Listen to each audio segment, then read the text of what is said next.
The MC of this story can gain the powers, skills, features, and even body parts of any creature he has eaten before. By combining the powers and traits of different animals, Kim can become an invincible warrior. But he is far from a hero in the ordinary world.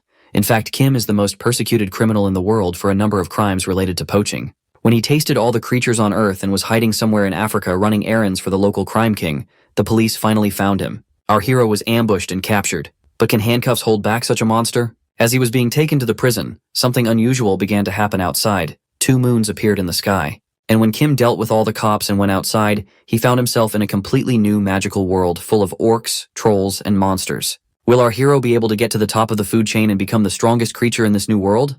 Let's find out. Kim rips out of the van and witnesses 2 moons in the sky. That's when he realizes that he's not on Earth anymore. Being arrested by his partner in crime, who turned out to be an international police officer, arrested by the authorities, and now being alone in a strange new world, was a situation that would make a normal person fall apart. However, our guy reflects upon himself and finds out that he's not a normal person. He thinks that it's for the best because, according to the hunter, he committed endless crimes all over the world, and with such a track record, the police and the UN chased him relentlessly. On top of that, with the power he has, Kim wonders if he can really be classified as a human. He contemplates how he has already given up on humanity since that day. As he is about to get deeper into the story, Kim yanks him out of his thoughts. Thinking that now he doesn't need to stay alert, suddenly he hears something. It appears to be a bunch of wolves approaching him. Being one of their kind, Kim recalls that wild animals are supposed to know who to avoid by instinct, or maybe not. As the wolves leap towards him with his fangs wide open, Kim starts to grit his teeth and roars as he transforms into a lion. But the wolves don't stop when they witness a predator in front of them. While the lion catches one of them and kills it, the other wolves flee away. Grumbling, Kim finally gets his meal after a long time and grabs a bite of the wolf, which is the first taste of this place. As soon as he sinks his lion fangs into the wolf, he is unable to tear through the skin and changes into a hippo. After eating his meal with only bones left behind, Kim ruminates about how that simple wolf hide was tough enough to bite through the teeth of a hippo, and the teeth of the shark barely ripped it apart. Other than the abnormally tough wolf hide, the thing that confused him the most was that the wolves didn't have any resistance to his roar. Scientifically, the roar was supposed to vibrate the muscles enough for them to weaken, and for wolves of that size, they should have faltered for a second. Having at least common knowledge, Kim sights at the 2 moons and deliberates that common knowledge is useless in this place. Later, our guy seems to tear apart what's left of the bone and toss it onto the pile of several animal bones. The boy then narrates that it's been a week since his first meal, and in that time, he's hunted and eaten all sorts of animals in the forest, like a bear with abnormally large paws, a snake, and a deer with sharp antlers. Furthermore, these animals were not so different from those on Earth. And in order to find some sort of common knowledge unique to this world that could do everything, Kim ventures out. Turning his hand into a wolf's paw, he spots a human in the forest and speculates there are humans in this world too. Thinking that he might be able to gain information from him, he sneaks up from behind and grabs the human with his big wolf claw. Kim then reveals that he has the ability to apply any body part he's eaten directly to his body, but he cannot use this ability whenever he wants, as it comes with many limitations. He further adds that he can't use body parts from creatures like lobsters or centipedes, which have vastly different body structures and cannot apply overlapping skills. Our guy tries to talk with the human, but with his head like a hawk, he is unable to speak like a human. As the human catches the terrifying sight of Kim, it scares the life out of him, and he dashes away. But the abnormal creature catches him with the claws and kills him without a thought. While the human is drenched in blood and tries to speak something, Kim acknowledges that he speaks a different language. Watching the human lying helpless, our boy had no means or motive to help that man, and even if he were alive, they wouldn't have been able to communicate. As heartless as it may seem, Kim feels nothing inside as he considers himself a completely different species from this human. In situations like these, he plans on eating the human as it'd be faster to get information from him. It appears that Kim's skill allows him to transform a portion of his brain into that of the creature he's eaten, which grants him access to their memories. Eventually, thanks to his ability and the human's unwilling cooperation, our guy learns the language they speak in this world. As he also takes the human's clothes, he hits the jackpot and finds a guide to monsters in that dead guy's possession. Using this guide, Kim was able to determine what monsters and systems existed in this world. Through these systems, he thought of achieving his ultimate dreams, which he had given up on Earth. 2 months later, our boy learns about the regenerative power of a troll. After hunting the troll and smashing its brain, the troll was able to regenerate within a month. Thinking this information was beyond what the guide told him, he hits the troll with his wolf claw and it awakes. As the troll's face is kept inside the bucket, excluding its body, the vicious boy seems to check how long he has to burn it to peel off the skin. Kim speculates if the troll doesn't have any tolerance for acids or poisons, and to what extent its body can regenerate, still having so much to test. He then walks towards the troll, and with a terrifying look in his eyes, he wonders what kind of experiment he should do on the creature. After getting his hands on almost all the creatures, he dreams of becoming the most powerful creature ever. The next scene takes us to the Onyx Oaks clan of the Great Northern Forest, where a warrior encounters the Onyx. The warrior informs him about the prophecy, which reveals that a monster will be born in the Great Forest and will eat every creature it comes across, absorbing and using their skills. Claiming that he will be the most powerful monster, we are then shown a glimpse of a beast that seems to be Kim, who devours the troll. The next scene flips to the Great Forest's troll territory, where we see the head of trolls inspecting a human footprint he just found. It looks like they are looking for someone as they realize that someone has been eating humans all by themselves. The head orders his underlings to find the humans before all that's left are bones. Surprisingly, they follow the footprints, which lead them to a cave where Mr. Kim seems to be torturing the poor troll. They smell the scent of a human, as one of the trolls feels something off and notifies his boss, who is busy thinking that this is set up by the bastards they're looking for so they can eat the humans all by themselves. Suddenly they smell a troll's blood, but before the boss can react, our guy emerges from the cave. His animal instinct makes him kill the trolls' heads, realizing he has to use them as test subjects.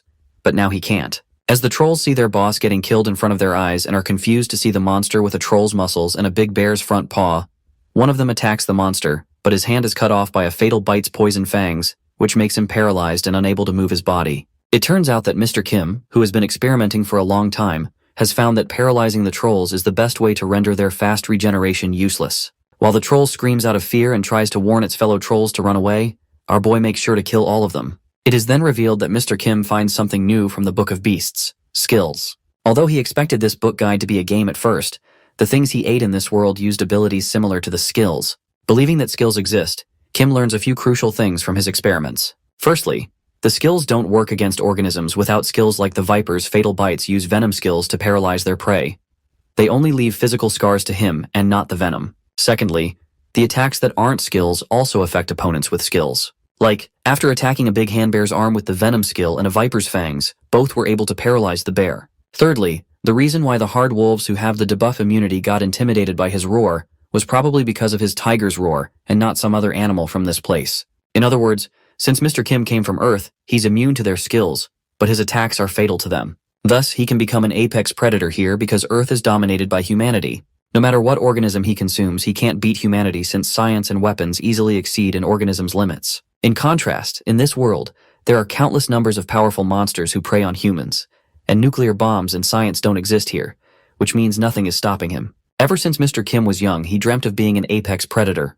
In order to achieve his goal, all he gotta do is eat the organisms that live here, like a troll and its infinite regeneration, an ogre with its immense strength, and a monster that breathes out flames like a dragon. In the next moment, we see someone spawned as a slime that can devour anything, and wonder if this fantasy world is like the ones he saw in a cartoon. Thinking that it's God's plan that he wants him to become the strongest, the slimy creature opens the status window and checks his skill, which seems to be using souls to consume anything and own it. Just then, a snake slithers out of the bushes, and the slime devours it. Being able to use the skill of paralyzing venom decreases his soul as a result of devouring.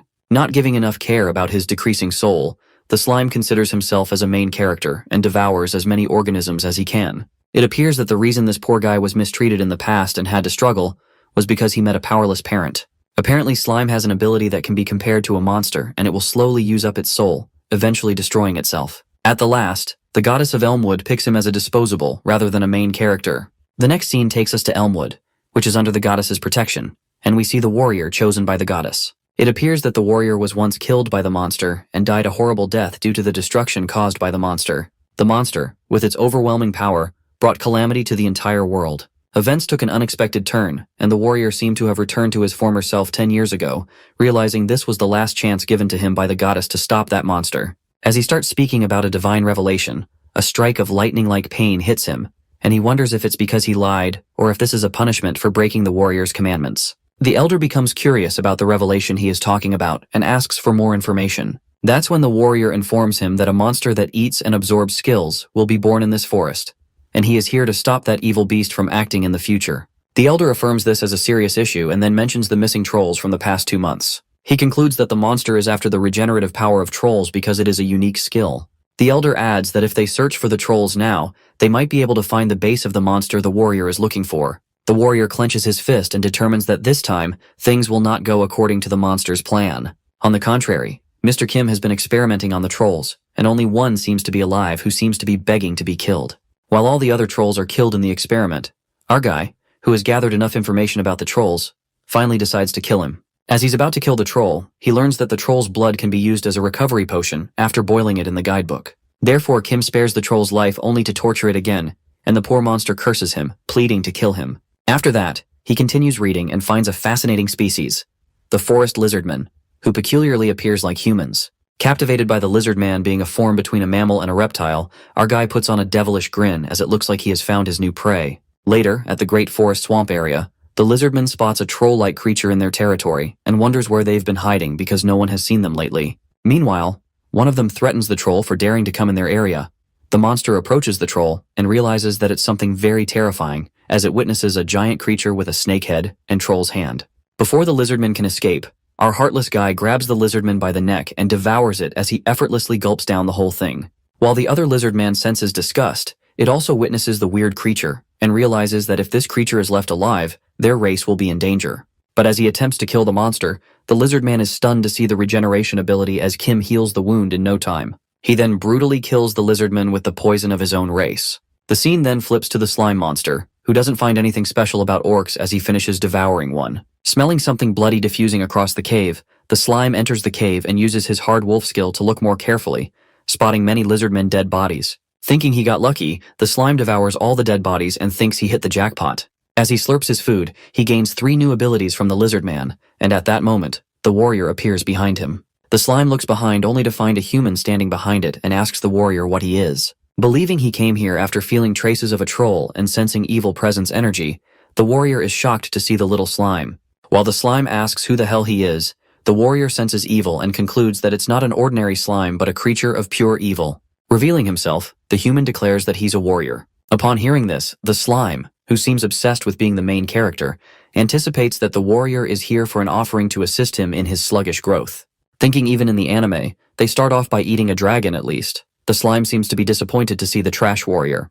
While the warrior is sure that the slimy creature is insulting him, Slime recalls that a warrior is selected by the goddess and insults them by calling them trash. Bad-mouthing the goddess, the slime calls the goddess of this world an idiot and offers her a spot in its harem that he will make in the future. As soon as these words erupt from its mouth, the warrior doesn't seem to take this well. Many insulted him and his parents, but not one person insulted the goddess who created the Elmwood continent. Claiming that no one should insult the goddess, the warrior pulls out her sword. Looks like the slime has a death wish when he asks the warrior if she's kidding herself and makes it clear that he's the main character. Wondering what title he should get for killing a warrior, the arrogant creature decides to eat her and take her skills. The slime attacks the warrior, and she slashes it with her sword, speculating that if a slime's mucus disappears, they can't regenerate what they lost. But since this slime is a monster, it regenerates really quickly, thanks to the troll's ability that it had consumed. Watching the slime regenerate, the warrior becomes confident about the slime being the future calamity. Wielding her sword with extreme power, she calls him a monster of destruction and strikes the sword with the power of greatest judgment, making the slime scream in agony. The scene then switches to Kim, who narrates that with the structure of an animal's head, they cannot use human speech. But after consuming a lizard man, they are able to speak on the same level as humans, even with a reptile's head. Because the reptile and mammal parts are compatible. With the need for more, Mr. Kim appears in front of lizard men as they first think of him as their kind. At that moment, they realize it's not a lizard man, but another creature and attack him. However, with the poison made for them, the powerful monster kills all the lizard men. On the other hand, the warrior walks away after thinking that the slime is dead now, but it reappears in bad condition and seems to be recovering slowly because of the damage. Needing something to eat instantly that can provide him energy, the slime goes into the cave, and moments later our guy comes back after hunting. Witnessing all his food gone, Kim is taken aback and wonders which fucker did this, eventually spotting the slime creature. We are then transported to Slime's backstory. It occurs that he used to be a human, and people used to call him a slob because all he did was follow his instincts, like not trying to do anything at all. In other words, this guy was a useless piece of shit. Even his parents abandoned him because he got fat and was jobless at the age of 40. Blaming it on the parents that they didn't use to fulfill their duties, he didn't ask for dirt poor parents anyway. The story takes a turn when this fat guy ends up in this somehow and is reborn as a most powerful slime. Well, that's what this guy likes to think. He was sure he was the chosen one and the main character of this place. Coming to the present life, the slime ends up in a pitiful state right now because of the warrior. He thinks of it as a challenge for himself and decides to take his revenge after devouring every skill in this world. Just then, Mr. Kim arrives and the slime couldn't be more happy to see his prey right in front of him and leaps towards him. The boy then narrates about things that happened in the past 2 weeks, starting off with some bad news. He can no longer use the lab for his experiments because the slime that came in while he was hunting for the lizard man contaminated everything inside. But the good news is that when the slime attacked him, it went into his mouth, and he absorbed all the skills. According to the illustrated book that Mr. Kim has, slimes change form and evolve based on the things they eat regularly. Initially, our guy wasn't able to consume minerals, but a slime's diet isn't limited to living creatures. This means now that Kim, who is already the most powerful monster, has absorbed a slime, he can eat metal, and he can transform into metal. The next scene takes us to the land of the great forest dragon, where we see the dragon gliding back to its cave. The dragon lives in solitude and has a title given to her by the lowly creatures that serve her. The lizard man worships the dragon and calls her Scarlet Blaze, who lights up the sky. It appears that a dragon has a baby, and it's very dear to her. Her worshippers give her treasure, and in return, she provides them with prosperity and protection, although she's been neglecting her duties ever since her baby was born. The dragon then heads out to the lizardmen's territory and witnesses some signs of battle, which leads her to wonder if an intruder has entered. The dragon gets furious and decides to make everyone pay for harming the creatures protected by the Great Scarlet Blaze. On the other hand, Mr. Kim seems to be busy thinking about the mucus that covers the lizardman's scales, which acts as a disinfectant and antibiotic. The mucus that covers the scales and slime is made up of the same kind of mucus, which means if he were to eat durable metals and change this mucus into metal slime, he would undoubtedly get stronger. Wondering where he would find a metal like that, he looks around with his hawk eyes and down to the orc territory of the Great Forest, which is the most powerful tribe. Finding it difficult to deal with 40 strong orcs, he thinks of another way to sneak into their territory. That's when a red dragon flies above him, catching his attention.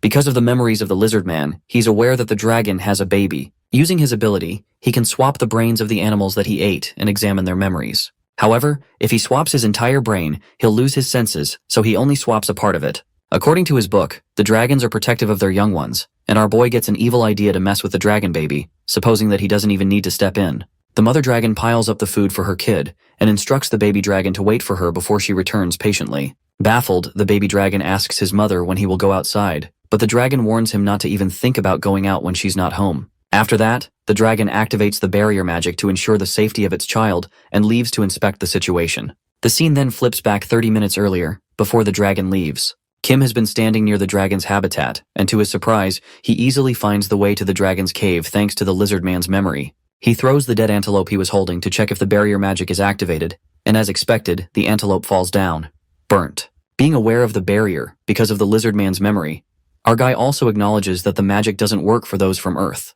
Just as the dragon leaves, he goes into the cave where the baby dragon is while complaining about how high this place is. He then transforms his lower teeth into a troll, a fatal's bite, red scales, and bits of other Earth animals that were enough to fool the barrier, looking like a dragon.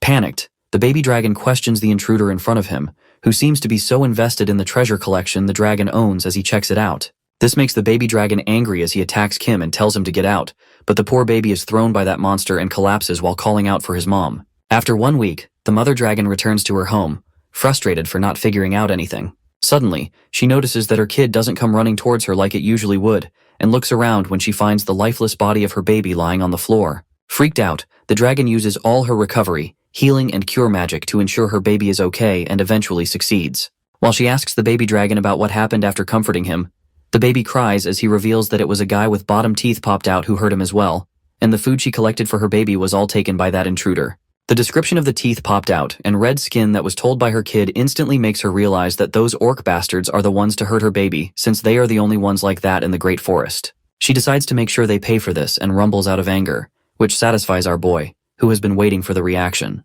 On the other hand, in the orc territory, one of the orcs reports to his elder about a suspicious thing they found while they were on duty. After inspecting it, the elder wonders how a valuable relic like this could be inside a bush with blood on it. It turns out to be the dragon's blood, which makes him more confused.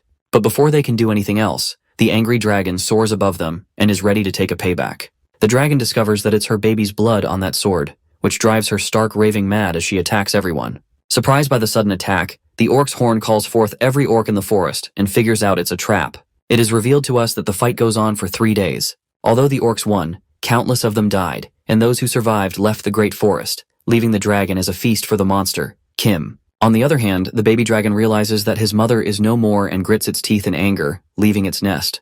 Coming back to our main character, he recalls all the things he ate up until now, which include hard wolves, trolls, lizardmen, orcs, a dragon, and a variety of other monsters mentioned in the book, which brings him to leave the forest since he has nothing to do here anymore. After that, he gets in the cart of a merchant who Kim told that he had memory loss after being injured in the forest. The merchant seems like a nice human and tells him about the herbs that bring youth, items of rare monsters, and secrets of ancient kingdoms. For this reason, everyone comes to this forest, but most of them die or get lucky and end up like Kim. It comes about that Kim learned a lot about this forest on his way to a village, and learned almost everything except for the status tab. It is said that the status tab is common sense in this world, and tells the user information about their lives. He tries to access it but for some reason is not able to, which makes him think maybe it's because he's not from here. Later, they arrive at the village where the merchant drops him off and leaves while admiring the city named as Santo Camargo, which seems pretty big and much cleaner than he expected. As Kim reads the posters on the wall about washing hands to prevent diseases and information about self-hygiene, he finds civilization quite advanced. Just then, he overhears two people talking about this city being oddly clean. One of them gossips that only the area near the palace is this clean because the second prince grew up here, and he was the first person to come up with the idea that hygiene is related to diseases. The guy concludes that the prince did all this before he was 10, making them think he's a genius and wish to meet him at his coming-to-age ceremony next month. Our guy, who has been eavesdropping on the entire conversation, reckons that the idea of hygiene came around the 20th century on Earth, while this civilization looks like it's in the Middle Age, which leads him to assume that there might be another human like him who has the memories of Earth, getting curious to meet the prince. In an unexpected turn of events, not before too long, our guy gets to meet the prince, who turns out to be Eddie Montoya, his partner who betrayed him earlier and was devoured by Kim. It is revealed that Eddie Montoya was his real name before he was reborn. He was a second-generation Latino born in the US to immigrant parents. This guy was living the life of an elite, worked as an investigator for the International Special Police Force and as a secret agent for the CIA. However, his life met an expected end after meeting a vicious monster. And just like that, his life was over. What the guy didn't know was the existence of a new world after death, as when he opened his eyes, he was a child again. His name was Edward, and shockingly, he was the second eldest prince of the kingdom of Grand Contine. To his surprise, his second life was easy. He somehow ruled this place with the help of his knowledge from Earth, which was a godlike power in this primitive world. He introduced hygiene, science, and astronomy, and with the training he received in his elite life, anything was possible for him. But Edward was lucky enough not to be reborn as a peasant, as no one would have taken him seriously, and he was born into royalty. Furthermore, the eldest prince does not succeed to the throne.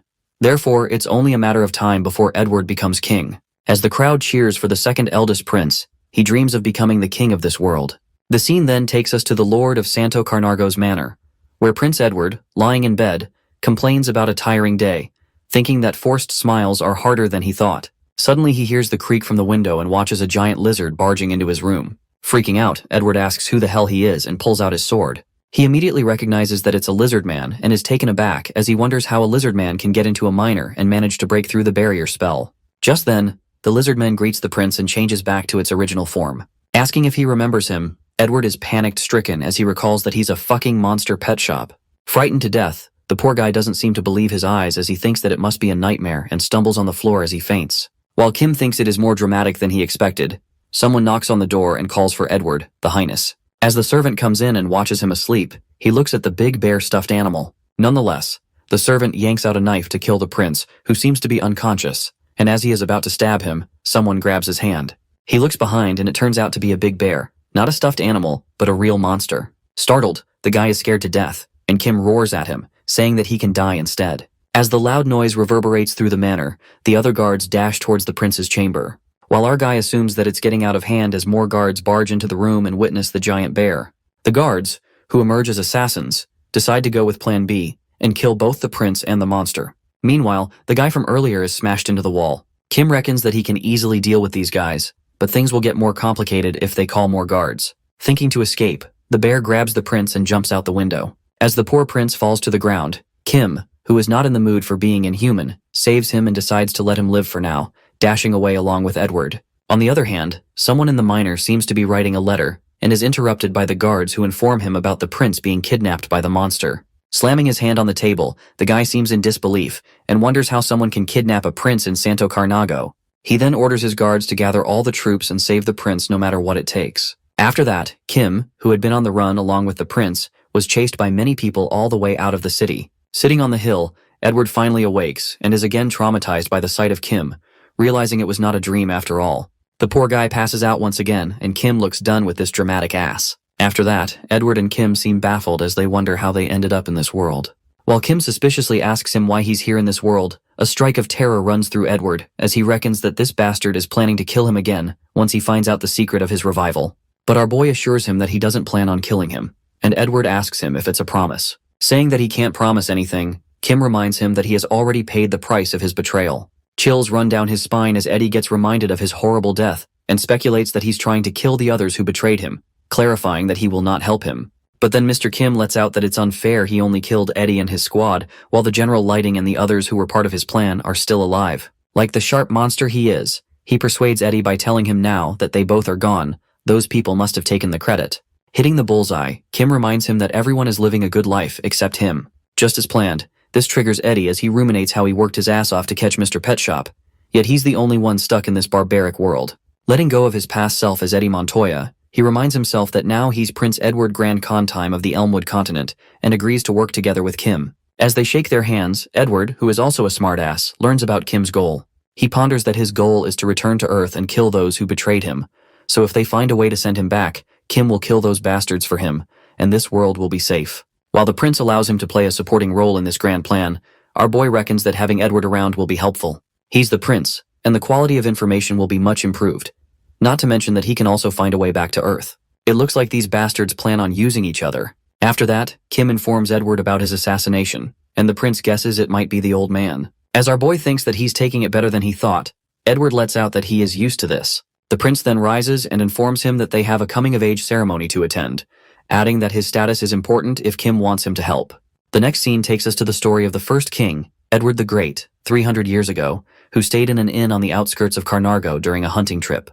It is revealed that the king was profoundly impressed with the innkeeper's services and granted him the title of Baron. This was the beginning of the Santo Carnargo Hotel and the source of power for the House of Baron Carnago. With the backing of the royal family, the House of Baron Carnargo grew to be one of the 5 most powerful families on the continent.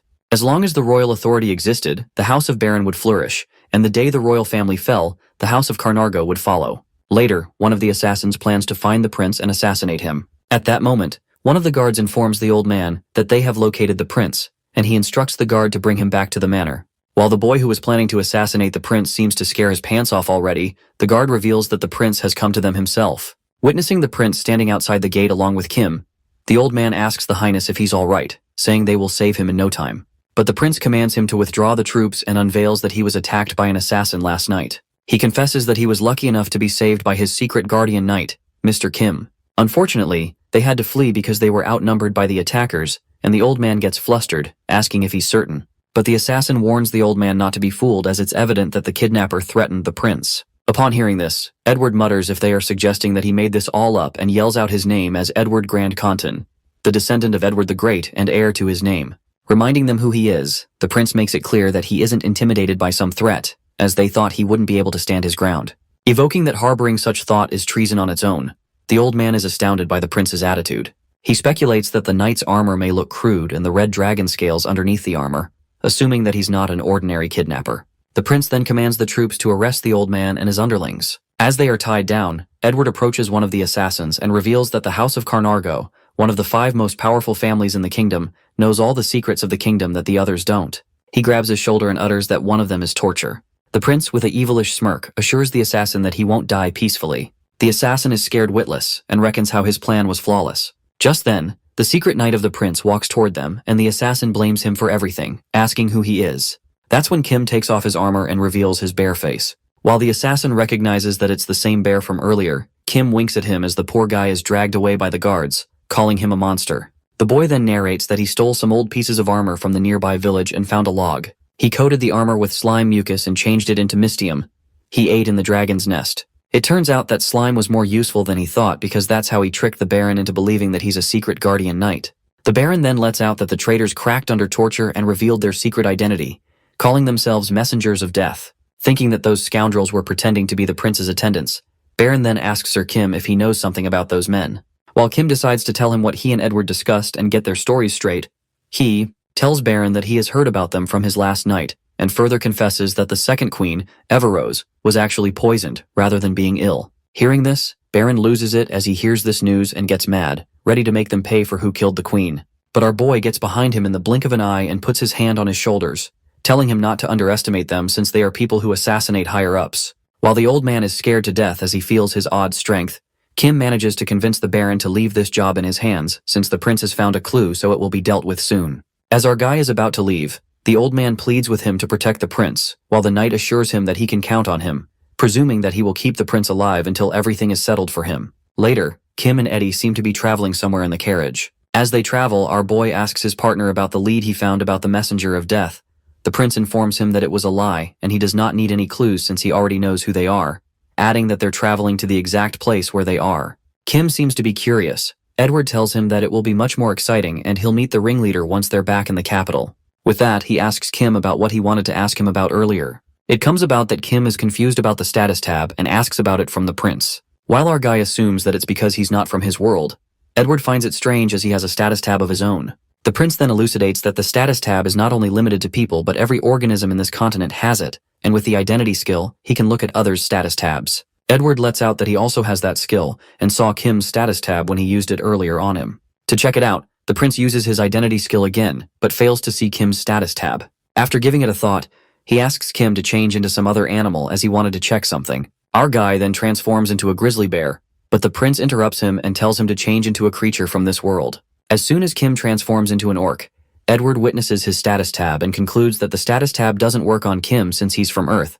but when he transforms into something from this world, it works. In the meantime, they test out all the monsters, like a lizardman's claw, a troll's skin, a fatal bite's scales, and a hard wolf's fangs, and keep repeating the process until the status tab no longer changes while the prince makes a freaky face, seeing that our guy had quite the feast there. After a few days, they finally reach their destination, and the prince asks our guys if he's ready to fight since they're going to meet the leader of the assassins, warning him not to get too surprised. Upon reaching the palace entrance, the gate opens, and they witness the leader of assassins, the king himself, which leaves Kim with no other choice but to be shocked. As the prince greets his father, the king seems to know what happened to the prince, and is happy to see him back in one piece. However, the king is lost in the thought of this little rat who managed to escape death, while Edward informs his father that it is all thanks to the attendants he assigned. Thinking that the attendants were more like assassins, Mr. Kim could feel the tensions running high between the father and son. The king then calls for Sir Kim and utters that he has never had him in his title, the secret guardian knight. As the tension rises high, Kim reckons if the king is trying to intimidate him, but our boy stays relaxed, and the king seems to be impressed by him, saying that he has the guts befitting a knight. He then asks Edward to gift the knight to him, but his son apologizes and clarifies that he has to decline his offer for 2 reasons. The prince states his 2 reasons, one of which is that Sir Kim is not an object to be gifted and does not possess him as Kim is his friend. He then confesses that he is best friends with Sir Kim, and although he is the second eldest prince who doesn't have an older brother, they have sworn to be brothers. Smirking, Edward then taps Kim's shoulder, and they both seem to be nailing the brother act. But the king slams his hands on the throne, and anger gushes through him as he watches the brotherly love and instructs them both to get out of his sight. After that, Prince Edward seems to be drinking wine and thanks his brother Kim. Drunk? He laughs hysterically for making his father terrified after telling him how a mysterious knight of unknown origin covered in the kingdom's secret source, Mystium, came strolling into the palace. He thanks Kim for being able to humble the old man for once and gives him an enchanted suit of armor. While our boy guesses that he never one-upped the old man before, Edward agrees to him and discloses that his father has been training orphans nationwide as soon as they reach the age of 10. After teaching them basic servant tasks to gather intel and assassination, he plants these trained orphans into the household of royal families and then uses them to eliminate any obstacles in his path. He adds that the old man was able to claim the throne through such tactics, though he was only 4th in line. Furious, Edward shatters the wine glass as he came up with his idea first and calls the old man son of a bitch. After that, the evil prince feels assured after informing the king of his sworn brother and anticipates that behind that calm facade, the old man was about to shit his pants. Meanwhile, he feels overjoyed for doing that to his father. Someone comes bursting into the room. She turns out to be his sister, who complains about him being rude to his father and rushes towards Edward. However, Sir Kim blocks her path and instructs her not to move. The princess lashes out at the knight, but Kim, being a drop-dead serious, clarifies that it's the prince's private quarters and she's trespassing without even knocking.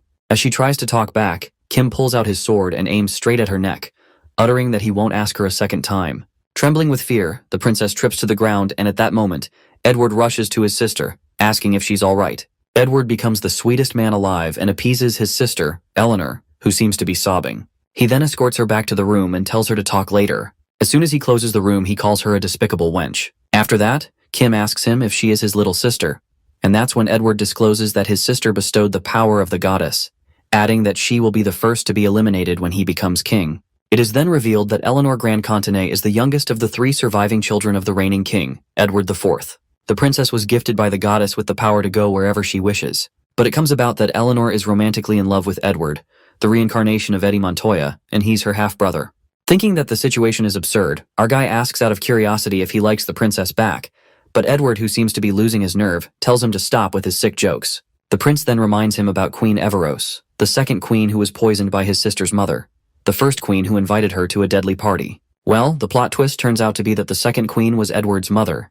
The prince reveals that the first queen had Eleanor after killing his mother and becoming the king's new favorite. Upon hearing this, Kim sums it up that his sister was born out of the death of his mother, which is kinda gruesome. Our boy then asks him why he's fighting the king if he didn't kill his mother, to which Edward tells him that has to do with the firstborn son.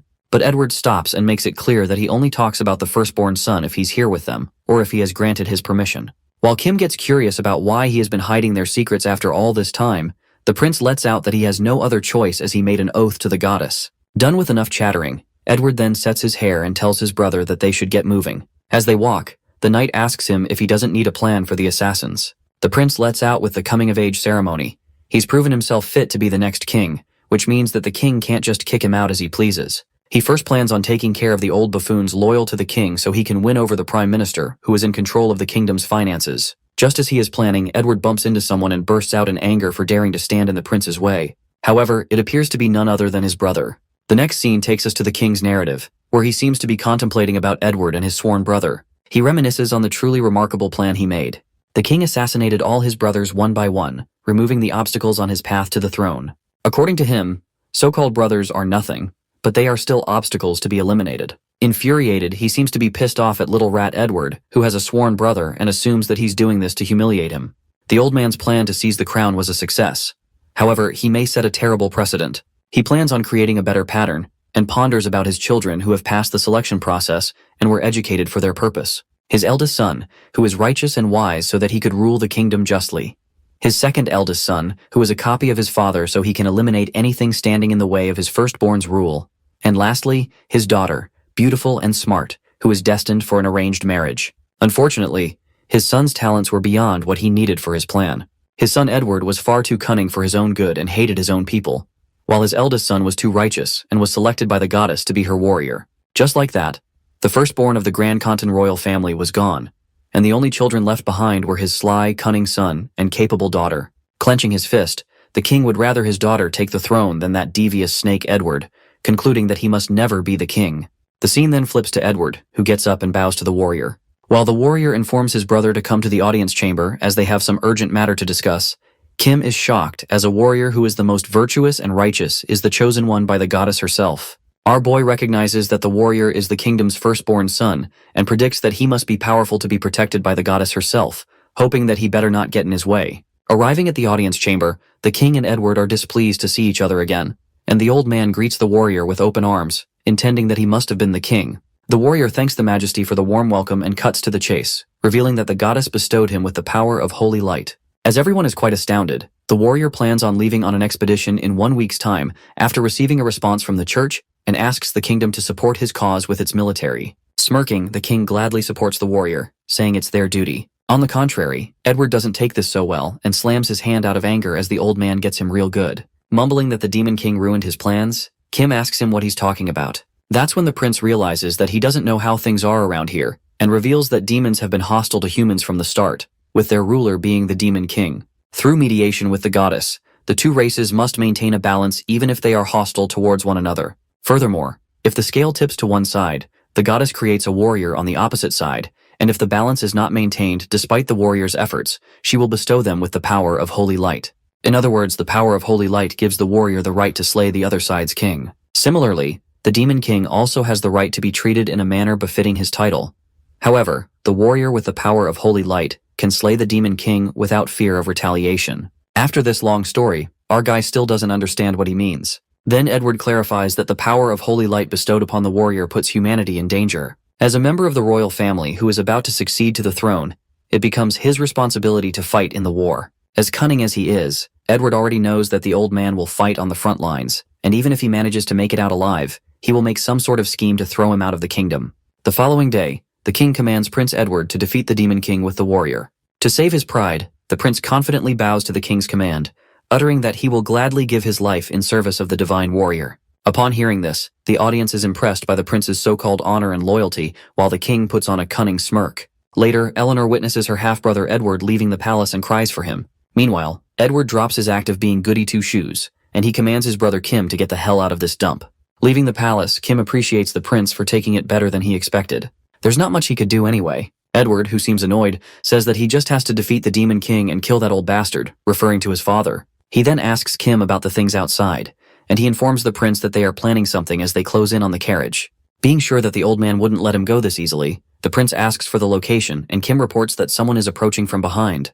He's going to try to disable the protective barrier, asking Edward if he should stop him. The prince refuses and lets them try it. Moments later, one of the guards breaks the protective barrier, and with Phase 1 being a success, they proceed with Phase 2. Two guards on both sides of the carriage prepare a fireball attack, while the driver gets the signal to jump off the carriage. As two of the guards fall off, the carriage suddenly crashes and slows down. Aiming the fireball attack on the carriage, one of them mistakenly strikes the fireball at the other guard. Inside the carriage, Kim seems to have transformed himself into a monster and peeks outside. Edward is saved by Kim, who is now turned into a giant monster, and the prince is quite surprised to see him every time. Our guy makes a classic entrance and tells him now the monster is on his side, so he should get used to it. As they move forward, the knights, who seem to be blocking their way, are startled to see a monster. The monster then lets out a roar, making the horses go berserk. As one of the knights tries to cast a spell on the horses, the others decide to complete their mission first and fix the horses' minds later. Just as they run towards the monster, to their surprise, the monster breathes fire at them and burns the knights to death. Spitting fire at them, Kim himself is astonished by the powerful dragon fire and gets proud for using it for those orcs instead of facing the dragon head-on. It turns out that he has killed the knight's general, which makes them more angry. While one of them stabs his sword on the monster's arm, the attack doesn't seem to affect him. The dragon monster then grabs the horse by the tail and flings them away with full strength. Watching their fellow knights getting whacked badly, they retreat immediately and plan to alert everyone at once. As they scamper away, the knight promises to come back for their general's body. However, they are attacked by a quantum ray from behind, and it emerges to be Edward. While Kim asks him if it is magic, the prince seems to have used light magic for long-range shooting and reveals that he was born with the attribute of light. Being sarcastic, our guy is surprised by Edward's light magic and finds it ironic for someone who's been hiding in the dark. The next scene switches to the village, where our boy narrates that he and the prince have been traveling for 2 days on horseback and eventually arrive in the village where they were supposed to meet with the warrior's men. Meanwhile, the prince is having lunch. Kim lets out that this nonsense would have been avoided if he had left the palace with the warrior. But Edward elucidates that if he was the warrior, they wouldn't have the chance to kill him, and seems pretty confident that the old man arranged the schedule that way on purpose. In the meantime, the prince asks brother Kim if he has any questions, and it looks like our boy has a lot going on in his mind. He questions that humans possess the power of holy light, and that would make the fight one-sided, adding that it would be a sin for the demons to harm the divine warrior. Edward briefly responds that it's okay to kill the warrior bestowed with the power of holy light because the goddess is fair, and everybody gets the same immunity that the power grants. He adds that the goddess will not punish the demon king if he kills the warrior.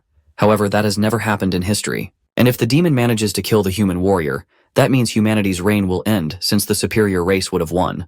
Listening to this, Kim puts on an evilish smirk and concludes that it's survival of the fittest, like what he's been doing for most of his life.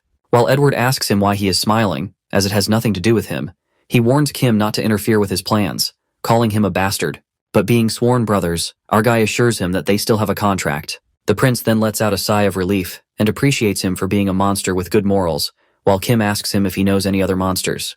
The prince then mentions a monster called a saintess, who is a real piece of work. At that moment, someone appears from behind and asks Edward to elaborate.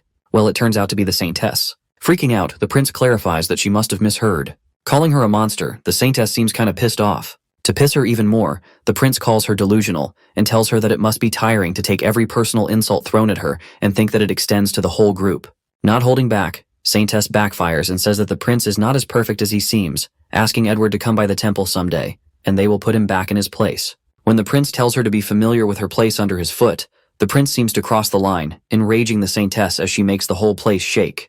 While Edward is startled, the saintess plans to take this outside and warns the prince to prepare his funeral arrangements. As they continue to bicker, the people start gossiping about the prince and the saintess brawling in the streets when suddenly Kim shouts at them to be silent. He then throws gold towards them to shut their mouth, commanding that they never heard or saw anything here. After that, the people get busy collecting the gold, and Kim reminds the prince that cleaning his mess isn't part of the contract. It is then revealed that the saintess is a warrior created by humans, and just like how the goddess creates a warrior, the temple uses blessings and magic to create a saintess. Unlike a goddess who can create a warrior in a heartbeat, it requires 10 long years for a temple to create a single saintess. In addition, the cost is equally high, and therefore, they are only able to produce one. But the completed saintess is truly invincible, as her bones are made of blessed magical metals, her muscle mass is extended to the extreme, and she has superhuman physical abilities. The scene then takes us to Edward's flashback when he first saw the saintess at the age of 6 and saw potential in her. He planned to make her his royal guard, but the temple took her away from him. Yanking out his flashback, the prince questions whether he can beat her in the combat. Kim walks outside and witnesses the prince fighting with the saintess. As both seem to be hopping mad, he asks them to stop as the warrior will be here soon. The saintess finally leaves, saying that she has preparation to do anyway, while Edward is not done yet as he plans to get her next time. Just then, our guy calls him out and grabs the prince by the neck, reminding him that he agreed to be his knight and not his nanny. Giving a deadly stare through his armor, Kim warns him not to further annoy him with his foolish behavior. He then releases the poor prince, who starts coughing and leaves. Later, the warrior arrives, and Kim cannot help but ponder that he came on foot, didn't soar through the skies, and even looked like an ordinary knight. In the meantime, the saintess then greets him, and the warrior is glad to see Edward, looking that he made it here safely. While the prince assures him that the journey wasn't much complicated, aside from a few minor exceptions, the warrior introduces himself to the secret guardian knight Kim. As they shake hands, Edward seems to be pissed off at him, and our guy looks at him, thinking that he's acting like a little kid as he's still pouting about earlier.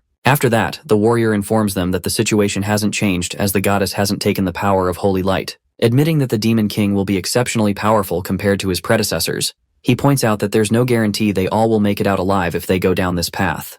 The warrior then asks them if they are still willing to follow him, to which they all agree, including Sir Kim, as he is the prince's guardian knight. Striking his sword on the ground, the warrior declares the formation of the order to take down the demon king when suddenly someone enters the scene. It appears to be a demon, snickering as he had been waiting for this moment. Shortly the warrior spots him.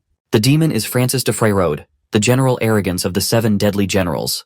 The weird-looking demon witnesses the humans seeking fit to declare war in the demon territory, which leaves him with no choice but to fight.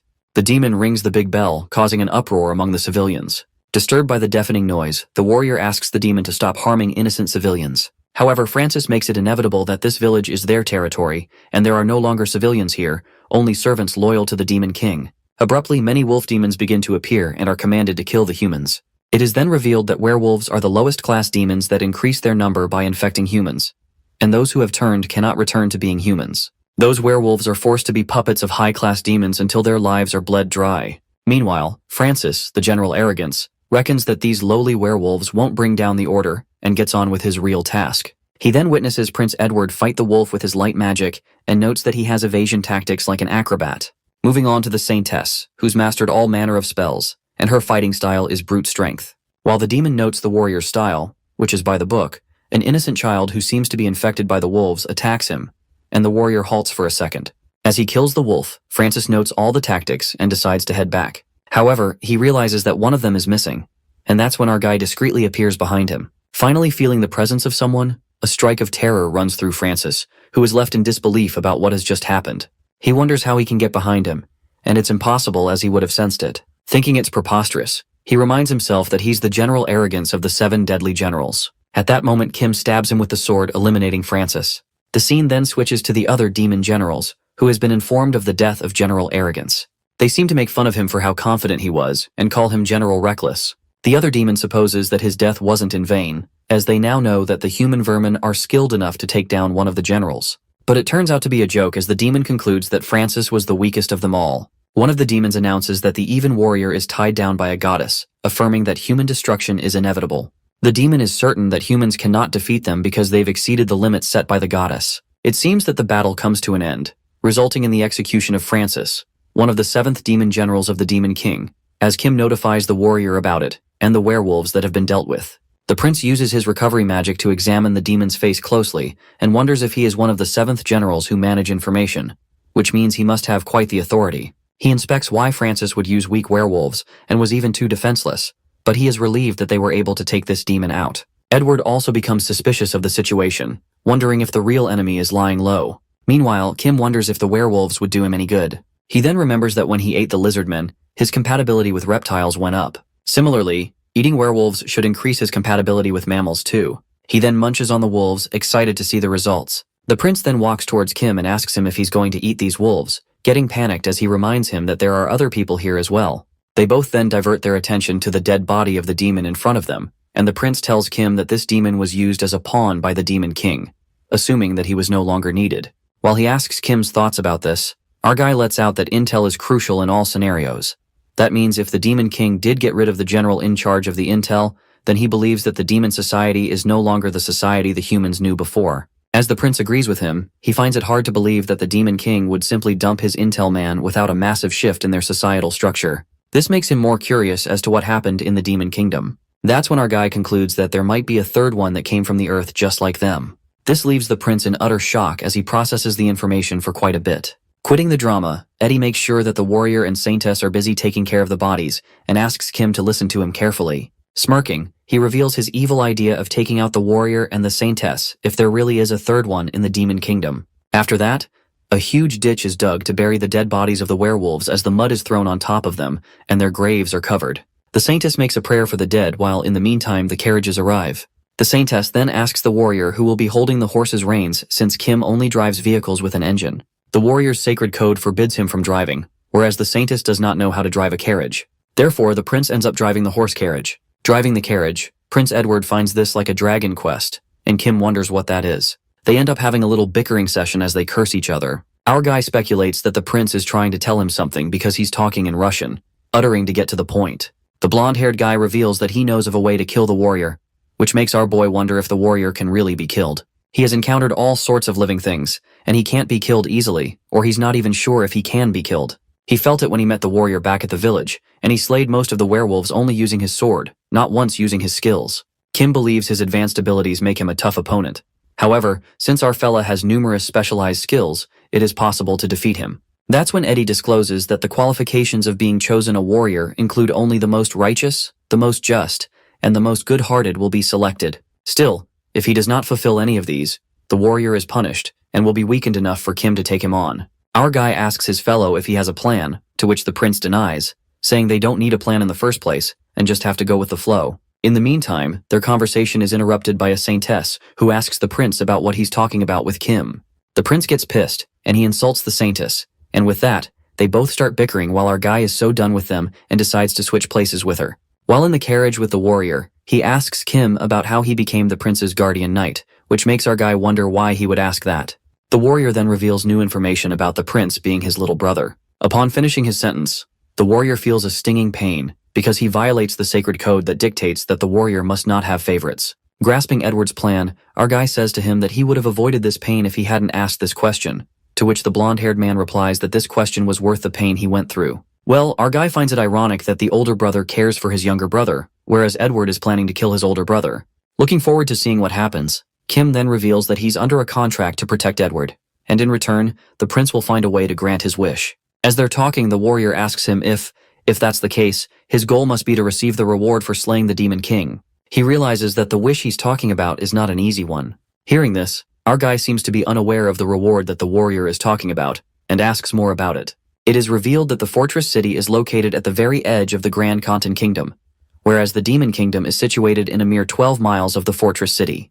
They decide to stay in a tavern for the night as the warrior heads out to help those in need, and the saintess leaves to inform the church about her safe arrival, asking Kim to keep an eye on the prince so that he doesn't cause any trouble. This pisses off the blonde-haired guy, and he tells her to go to hell. As soon as they leave, Kim notifies his fellow about the new piece of information he has about the reward for slaying the demon, and the prince is more than delighted to hear about this. The boy then narrates that the goddess bestowed the power of holy light on the warrior as the divine chance to slay the demon king. When that duty is fulfilled, the goddess will grant A for each individual who took part in it. The blonde-haired boy thinks it's too good to be true, and our guy assures him that it's the truth. Upon hearing this great news, the prince starts chugging down beer and announces it's on him, while Kim orders a beer for himself as well. The prince apparently drinks too much beer since he does not feel good, and pukes while his partner finds it gross. Just like the prince, other people in the tavern also feel dizzy, and then something unexpected happens as Edward's veins begin to pop out.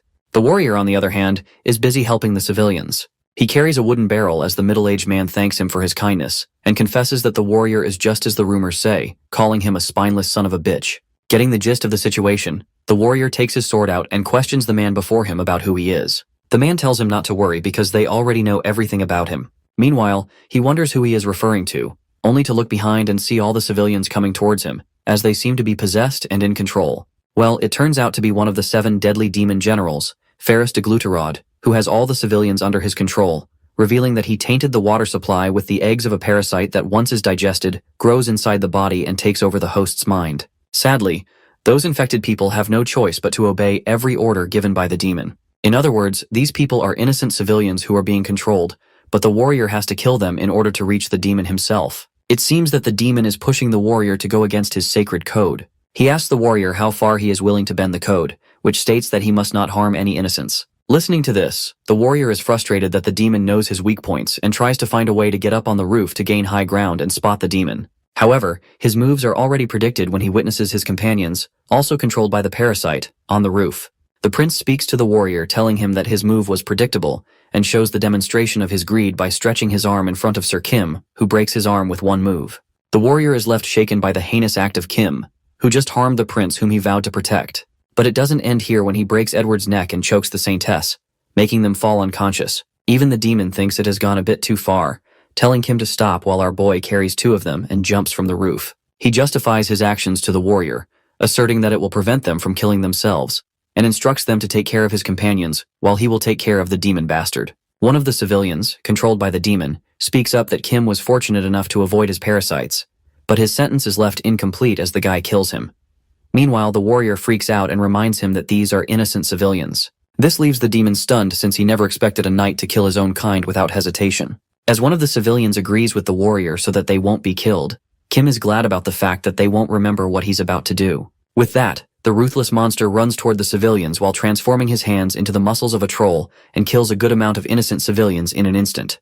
While the demon shit his pants and asks him to stop, reminding him that he's a knight who shouldn't be killing innocent civilians, Kim responds to him to stop being a hypocrite, and he shouldn't have controlled them in the first place. Scared to death, the parasite demon gives up and surrenders to Kim, uttering that he will release the civilians and go back to the demon kingdom. As Kim kills a bunch of other civilians, the demon shouts, getting annoyed and wondering if he has hurt him or not. But it emerges that our cunning main character was clearing his way since many people were blocking his path, finally spotting the demon hiding on top of the wall. Getting spotted, the parasite tries to escape immediately. The demon decides to run away, not caring about the warrior or anything else.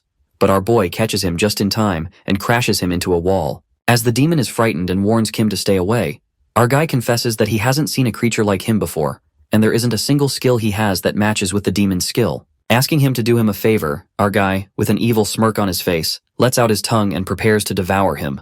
The demon's life flashes through his eyes as he reckons that he hasn't encountered a creature like this ever before.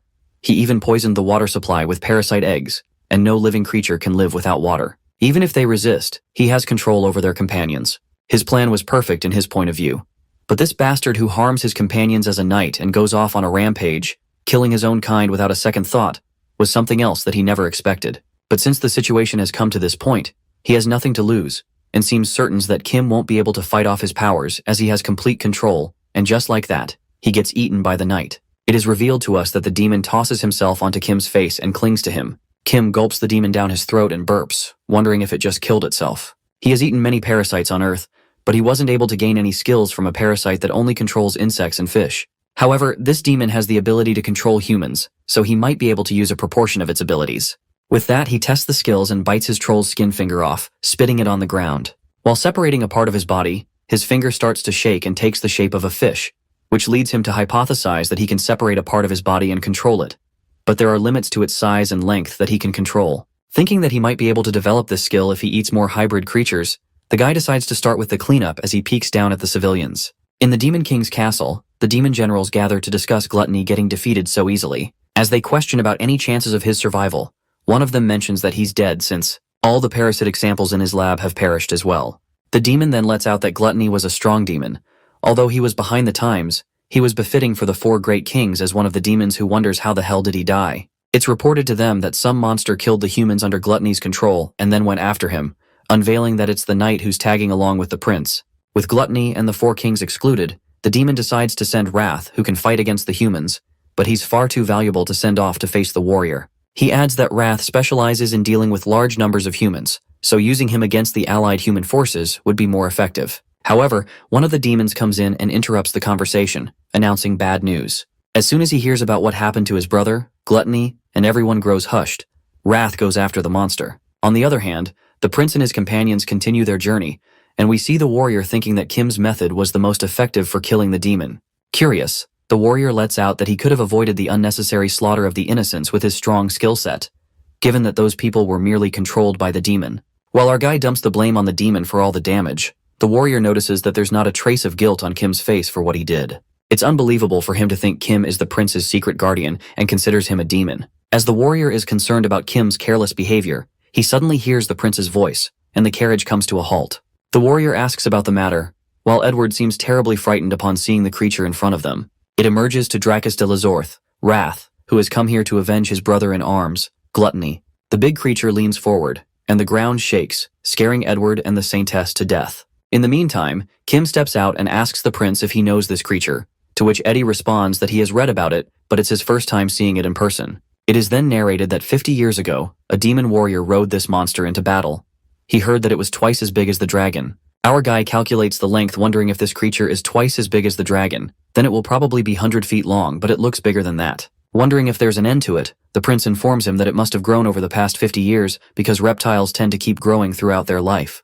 Their conversation is interrupted by the Saintess, who exclaims that this isn't the time to marvel, and they need to figure out how to kill this monster. Abruptly, they all go quiet when they hear a weird noise, which appears to be the beast's spiked hammer-like tail, who swings it with full force and crashes his tail into the carriage. The giant demon wags its tail, which destroys the carriage, and all the members crash on the ground. Furious, the demon calls them puny insects and asks them who killed his comrades, determined to seek revenge. As the demon again strikes its tail towards them, they dodge the attack. In the meantime, the Saintess tells Edward that shield defense is his specialty, urging him to show what he's got. But the prince thinks it's absurd, as there's no way he can block that attack. He then points towards the warrior and asks if he can do anything with his parry skill, which is a countermove to deflect attacks. The warrior refuses and says that the attacks are too powerful, suggesting the Saintess absorb the blow and then recover later. But it doesn't seem possible, and she won't have time to recover as she will be blasted to bits if she gets hit by that thing. While there's nothing they can do to stop it, the three of them look towards Knight Kim, being shy at first as he asks if they really think he can take on that giant creature. Our guy unveils that he has a plan. On the other hand, the demon reckons that even if his brother-in-arms were killed, from his experience, letting anger get the best of him is dangerous. While the scars from being ambushed by those humans still hurt, his tactics are perfected through trial and error. From determining the enemy's presence with his detection skill to sweeping the area so the enemy cannot hide and intercept when the enemy approaches, the demon is certain not to lose a single battle using his tactics, even if it is against a warrior. On the other hand, the Saintess seems to object to Kim's idea, thinking it's rather reckless. As our boy asks her if she got anything better, the warrior surmises if they run, that could put the cities in danger, so even if there's no hope of winning, they must fight. Just like that, the warrior runs towards the demon, and Kim prepares himself for the next move. Meanwhile, the warrior is fighting the creature. We get to know that the holy sword of the goddess reveals its ultimate power against evil creatures, and if it isn't facing evil, then it's just a regular sword. It appears that the beast's anger is fueled by anger that isn't evil or righteous, and as a consequence, the sword isn't showing its ultimate power. While the warrior keeps dodging the attack and draws closer to the beast, thinking that it won't be able to swing its tail from this close, unexpectedly, the demon's tail turns out to be flexible, whacking the warrior. Fortunately, the guy manages to avoid the full blow as his sword screeches through the ground, but he can't seem to stand. Watching the warrior lose hope, the demon asks him if this is all he's got, and thinks that his fellow demon Ferris lost to a weakling like him. As the beast assumes that the warrior is making quips before his doom, the warrior shouts, saying that he couldn't believe their plan worked to perfection.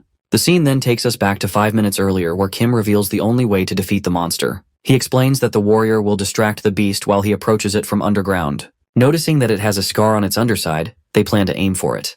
But the warrior questions if he's confident this will work, and our boy confidently agrees, saying that he just has to distract him long enough. Kim ponders that the monster won't be able to detect him but might hear him digging underground, and that's how the warrior will act as bait.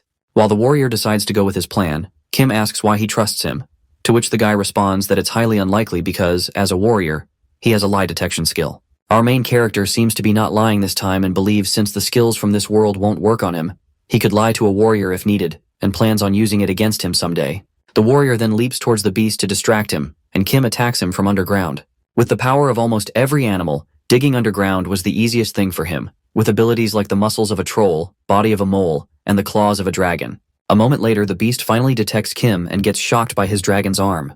Just like that, our boy leaped toward him with his dragon claws and burst inside his body. Kim successfully gets inside the beast's body, which appears to be too big for him to wander aimlessly. He checks out his new parasite skill, and they begin to scatter everywhere. To his surprise, the parasites seem to be feeding all the information back to him. Thinking that the skill has proven to be useful, our guy recalls that the parasite demon was friends with the beast. Putting on a evilish smirk, our guy wonders how cruel fate can be as the beast is dying at the hands of his own friend. At that moment, he senses something inside the monster's body. While ripping it apart, he finds an organ and jumps in for a feast. On the other hand, the warrior decides to attack, but he witnesses the monster crying out of pain and begs for help, screaming that his insides are burning. As the saintess winces in fear, thinking it's too cruel, Edward is surprised that his brother managed to pull it off. After that, the beast crashes down as it takes its last breath, and Kim splashes through its eyes, drenched in blood. Watching our guy mercilessly bursting out of the beast, the three of them are left speechless. On their way, Kim breaks the silence by asking about the matter, and Edward clarifies that they're just shocked by what he did back there. But our boy doesn't seem to care much as he got a valuable skill out of it.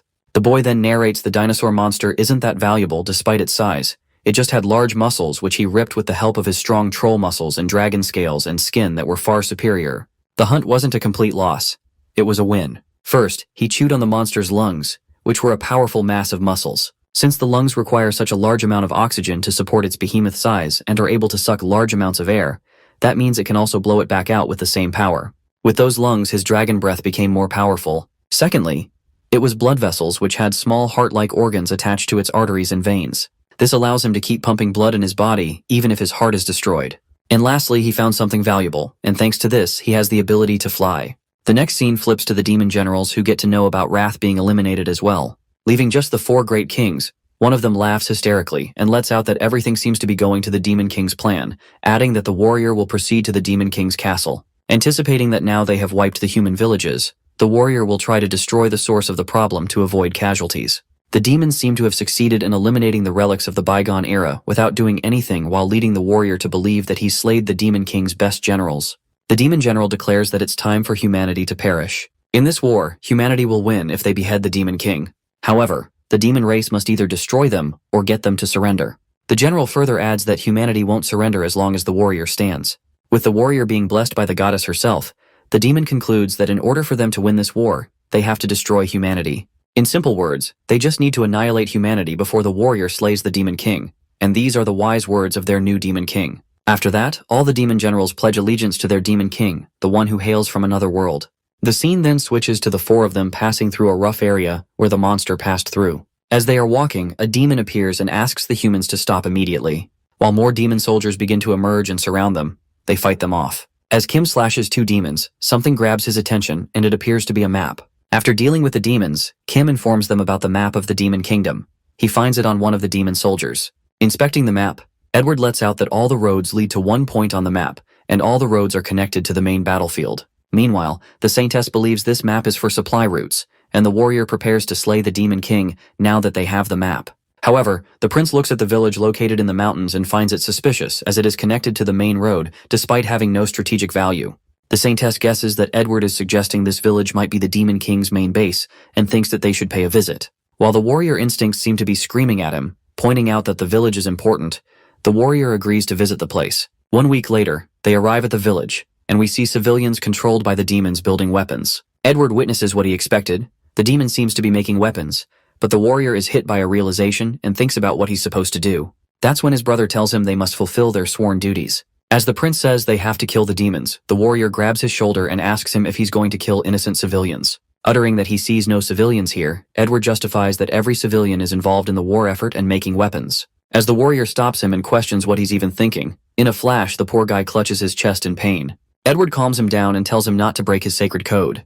The prince then questions if killing the civilians is an act of evil, and the warrior, who still appears to be in pain, responds that massacres of civilians is not exactly a good thing. The prince believes that they're infiltrating the enemy's base to destroy their military facilities, kill their blacksmith, and cut off the enemy supplies to reduce the number of casualties. At that moment, the warrior questions himself and recalls his sacred code as a warrior, which is to always be just and righteous.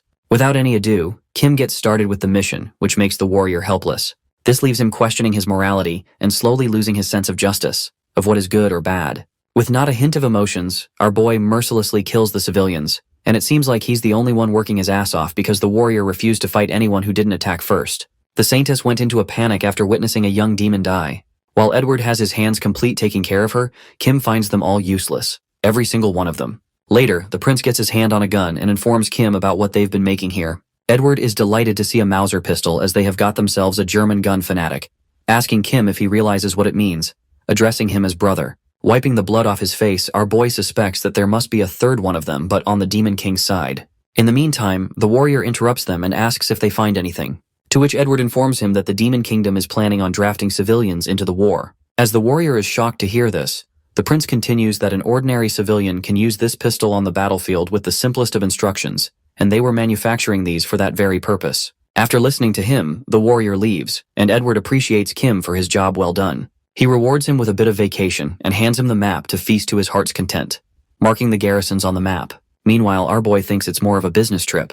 He seems exhilarated as he looks at the map with his feisty eyes, wondering if it would be the perfect opportunity to test his new skill. Suddenly, they hear a loud noise near the village, and Edward, putting on a cunning smirk, assumes things are going just as he planned.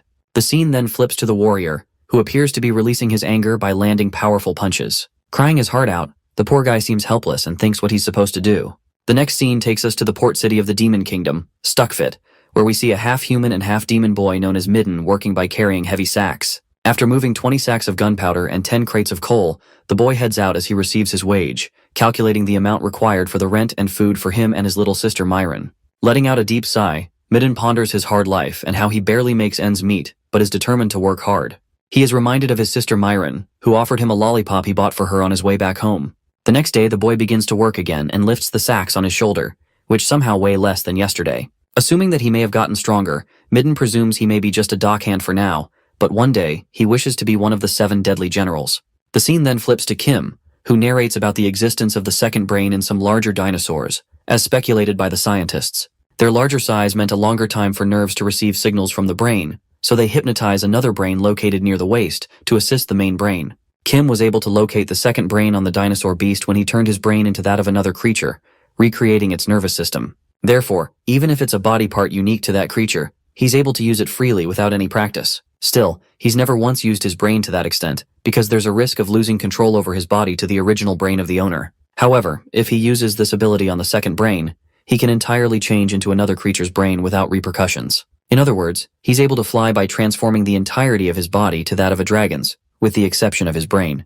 By merging the slimy scales of the lizardman with the scales of a dragon, he exchanged the lizardman's slime with mystium slime. In addition, he enhanced his body with the lungs and blood vessels of dinosaurs, as well as troll's blood and bone marrow for regenerative abilities. With all these strengths combined, his body is stronger than ever with the powerful and dense muscles of the orcs, close to becoming the most powerful creature in the world.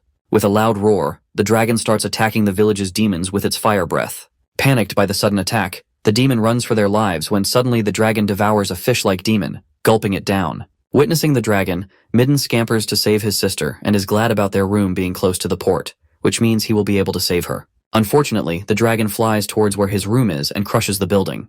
In an instant, the building is turned into rubble, while Midden stands there traumatized, trying to believe what he just saw with his eyes. As the boy's eyes wander around the broken piece of the building, he catches a glimpse of his sister's hand hanging out from under the rubble, which makes him go mad. He grabs a sword and runs towards the dragon, trying to stab him to death.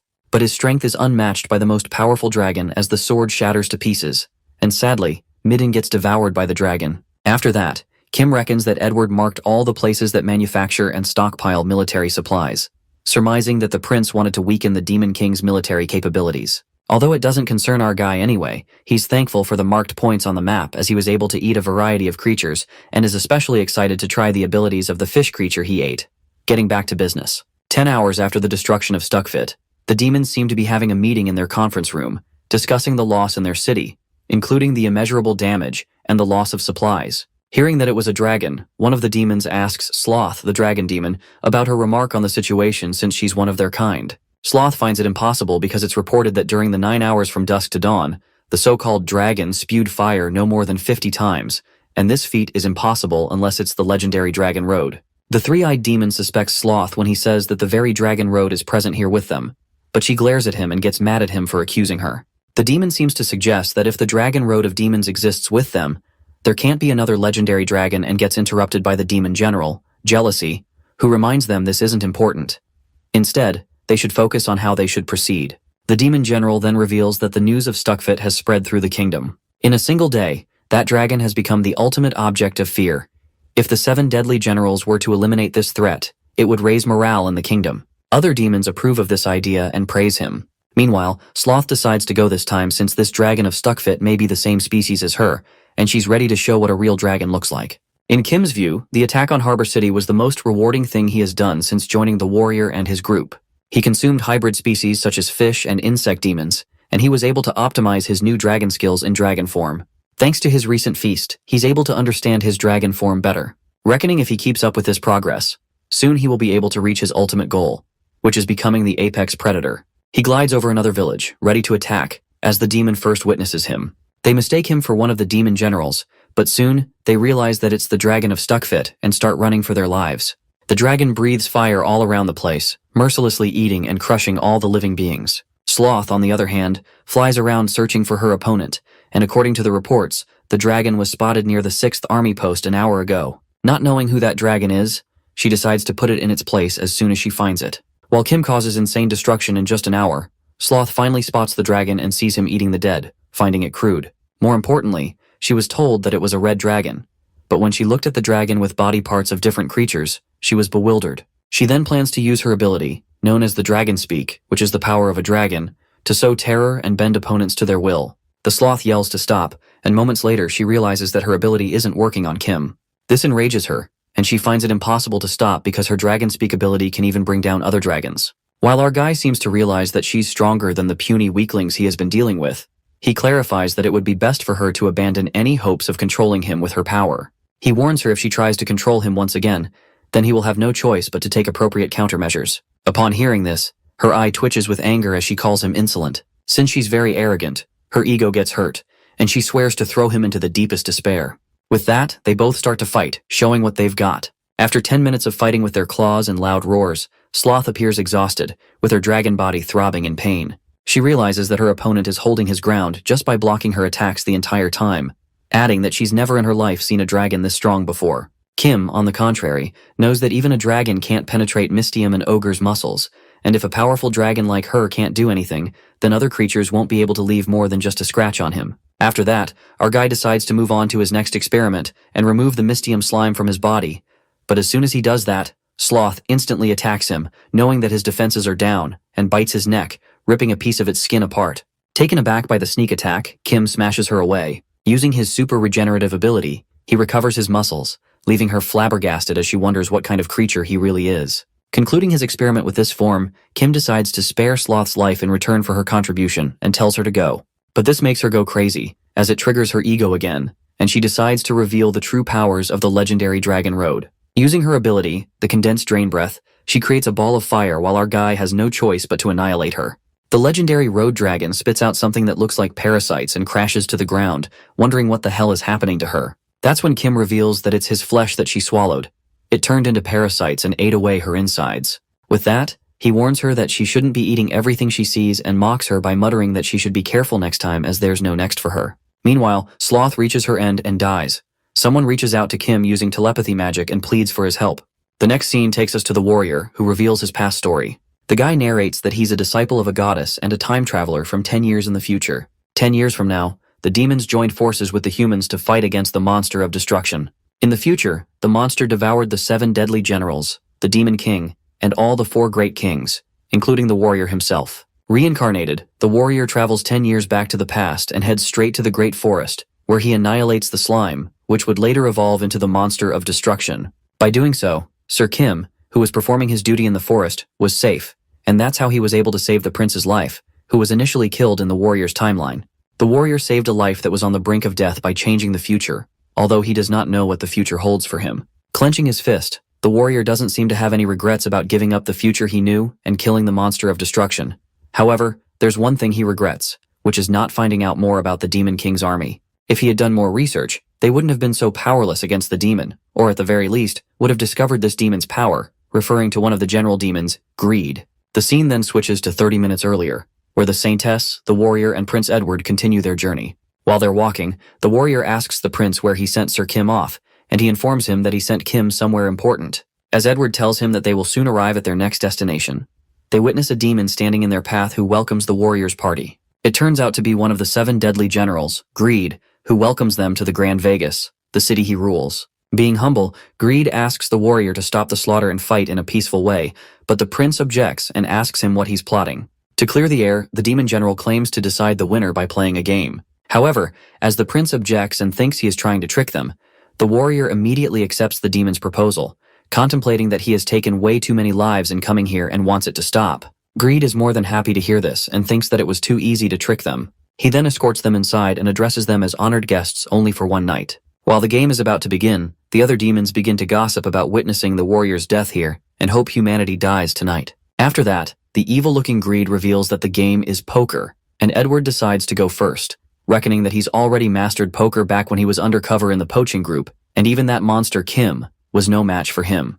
The demon then places his conditions, uttering that if the prince wins, he will grant him safe passage, but if he loses, Greed will take his soul. Moments later, Edward slams his hand on the table and accuses the demon of being a scam. As the poor guy shakes in anger, Greed reminds the prince that he said it's not a scam as long as he's not caught. Meanwhile, Edward is left in disbelief, saying this round doesn't count, and gets determined to find the trick he played on him. Nonetheless, the prince loses, and as promised, Greed takes his soul. While the demon takes out his soul and puts it inside a coin, the saintess freaks out and asks the demon how dare he steal Eddie's soul, calling him a bastard. That's when Greed reveals that it's a unique skill that carries out the agreement made beforehand, no matter what, known as the absolute execution. As the saintess tries to whack the demon, Greed clarifies that such barbaric violence doesn't work here, not while his second skill, a complete zone of peace, is in effect.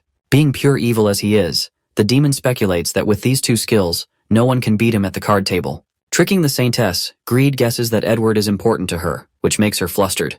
The demon can see the emotions written on her face and read her like an open book. He then asks the saintess to play a game with him if he wants the prince back, betting Edward's soul, and asks the girl to bet her soul. As the warrior tries to stop, saying it's too reckless, the saintess assures him she can do it, adding that she is called the ace of the convent for a reason.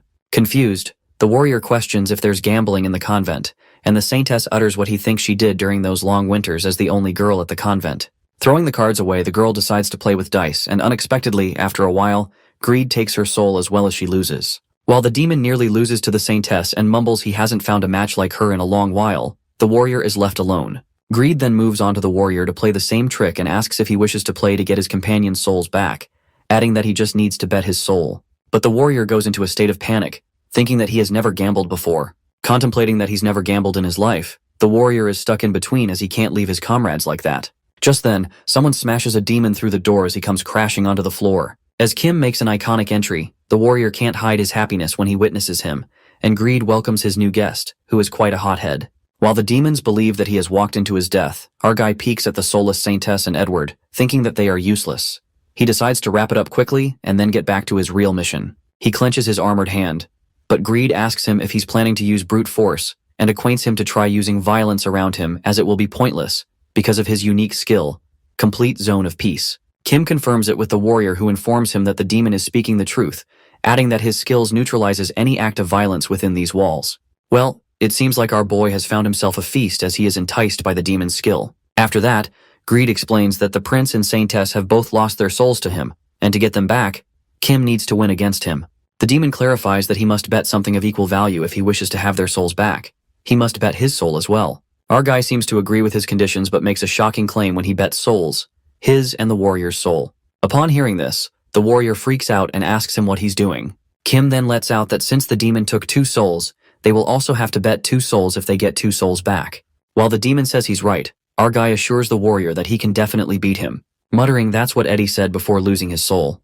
Kim lets out that he has a better chance at winning anyway. Panicked, the warrior seems to trust him with this. Betting 2 souls, Greed then asks the knight his game of choice, and Kim raises his hands. Assuming that he is playing rock, paper, and scissors in a flash, the guy strikes a punch straight into the demon's face, smashing him on the ground. It turns out that according to experiments Kim has done, skills don't work on him. In simple words, this monster is not affected by skills that directly target him. Just like he receives damage from a fireball, which creates a ball of fire and throws it at the target.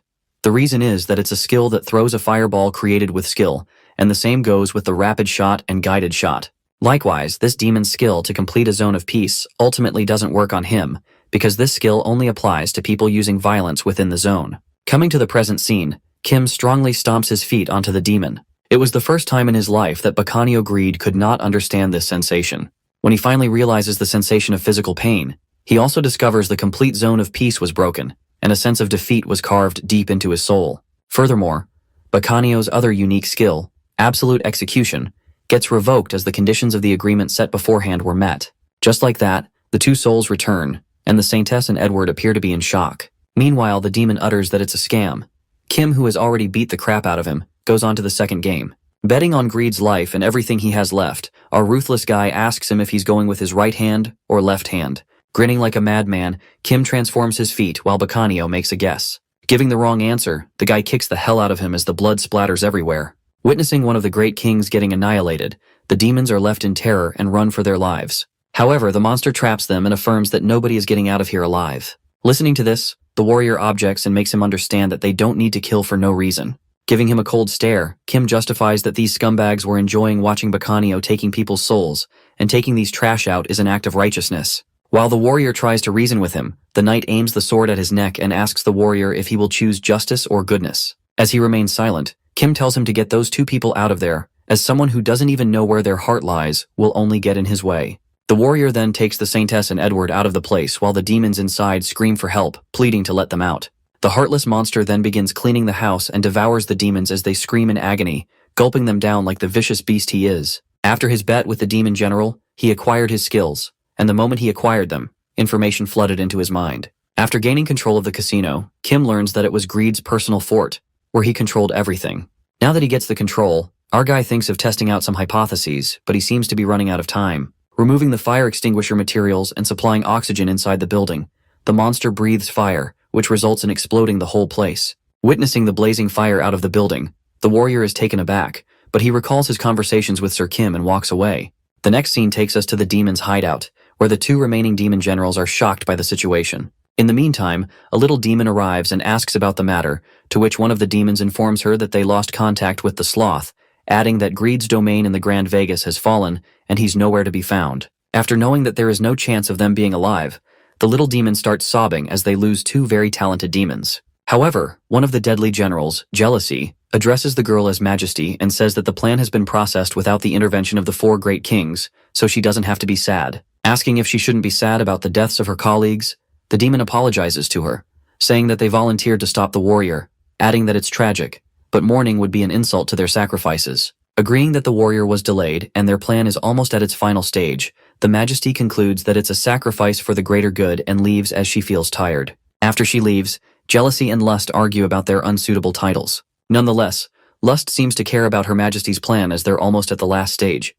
He surmises there won't be any setbacks if they die. Upon hearing this, Jealousy questions who should die first and decides to volunteer first. Watching his colleague willingly die, Lust gets concerned, but Jealousy assures him that he's just an old man wanting to go first. The scene then takes us to the Pig's Grand Vegas, which appears to have been ruined by the explosion. We see the sole survivor, Kim. He narrates that setting the fire in the casino was a risk to himself because his super regeneration skill comes from a troll, which happens to be weak to fire. However, the guy was able to shield himself with the dragon scales and lizardman mucus. In addition, if the regenerative area is exposed to the fire, he will receive critical damage. Considering his fight against the demon dragon, he was too careless, and it would have been dangerous if the dragon breathed fire on his regenerating shoulder. Coming to the present, Kim hears the rustle within the ruins and witnesses a salamander. While he wonders if it's a pet that a demon raised, the lizard springs up and it turns out to be a 10-foot-tall giant reptile. As our guy speculates that this lizard was able to withstand the dragon fire, he gets fascinated by it and opens his mouth for another feast. He grabs it from the tail and bites the salamander with his sharp shark teeth, slicing it apart. Later, our boy joins the warrior and the others. Meanwhile, Prince Edward's head hurts, and he thinks being inside that chip was the worst. He catches Kim smirking and asks if something good has happened, calling him a creepy bastard in his head. But the guy skips the main plot and informs him that he escaped fire. It is then revealed that the strange lizard Kim ate, the salamander, is a rare lizard immune even to dragon fire. It secretes fireproof mucus on the surface of the skin and in cells throughout the body. With this, he can now use it on his troll skin, which he previously couldn't cover in mucus, concluding that he's overcome his weakness. While Kim reveals everything about his new skills, Edward shakes his head as he processes the new information and is kind of alerted by him. Conversing in English after a while, Our boy assures him that he will go back to where he came from when he knows how, so he doesn't need to worry. Panicked, the prince seems threatened by his sworn brother, letting out that knowing in his head is one thing, but feeling in his heart is completely different. After that, Kim ponders that they are working together. But if Edward sees him as an object of terror, it might lead to unintended consequences. To clear the air, our guy tells him that he's vicious yet helpful, which might ease his panic. As Edward asks what he means, Kim discloses that he did the job for him while he was unconscious, informing that the warrior turned his back on justice and chose goodness. Hearing this, Eddie seems to hit the bullseye and marks his strike number 2. Grinning like a monster, the prince believes that he just has to satisfy one more condition, and he will be able to kill the warrior. It is then revealed that the warrior is the most powerful being on the Elmwood continent. Not only in physical strength, but the warrior is also protected from the grand scheme of life, known as destiny, as the Demon King's army approaches them attacking the warrior. The warrior escapes a death blow, one that would have taken an ordinary human 1,000 times over, and in life-threatening situations someone comes to his rescue. If he were to face an unbeatable opponent, chance intervenes, granting the warrior victory. If the warrior is in a situation that requires 1 in a million chance, a miracle occurs without a fail. Therefore, in order to kill the warrior, it requires power far stronger to overthrow his destiny. But no one like that has ever existed. It led to the Demon King being slain by the human warrior and the human king by the demon warrior. His destiny only protects him if he's a warrior, otherwise it won't work. If the warrior goes against his qualifications, destiny will no longer protect him. Meanwhile, the warrior is glad he got lucky and found a carriage since they have a long way ahead of them. The prince mockingly jokes around, saying it's because of him they got blessed by the goddess herself. Edward goes on to explain to Kim about the qualifications of a warrior that are the most righteous, the most just, and the most virtuous. However, the warrior has already defied the virtuous part at the demon village and decided against the righteous at the casino. Now he only needs to give up on one qualification, and he will no longer be a warrior. Both Kim and Edward converse in Japanese so that no one understands them. While riding the cart, our guy seems curious as to why the prince is so determined to kill the warrior. That's when the prince confesses that this wasn't his original plan. He's just carrying out his old man's plan. The damned bastard, the king, planned on making his firstborn son his successor, and the second son, him, to be the advisor to the throne. So, the king devised a plan to make the warrior lose his title, which meant disqualifying him by forcing him to choose between being the warrior and succeeding to the throne. But he ended up not carrying out his plan since he feared the wrath of the goddess. Somehow, Edward came across his plans, although he admits that he did really struggle with unlocking the seal enchantments. So, after making some revisions of his own, he's currently carrying out those plans. Getting what he's trying to say, Kim lets out that this wasn't the answer to his question, wanting to know why the prince wants to kill the warrior. He doesn't seem to have any enmity towards him that would make him kill him. Upon this, the evil prince lets out that if his brother, the warrior, were to die, then the despair his old man would feel will outweigh any sadness of his own. At that moment, they reach the Flatfield Plains, which appear to be the place where the Demon King's castle is. But the prince finds it strange because in video games, the Demon King's castle is always surrounded by lava or in the middle of a poisonous swamp. He finds it odd to be in the middle of the plains, while our guy finds this area ridiculous and wonders who would build their capital here. This leads them to think that something is not right, and Kim notices how there's literally nothing around them, not even an insect. While the prince wonders what the hell happened here, our guy seems certain that they have something ahead of them. All of a sudden, the horse makes a loud noise and stops in his tracks, refusing to go further as it trembles with fear.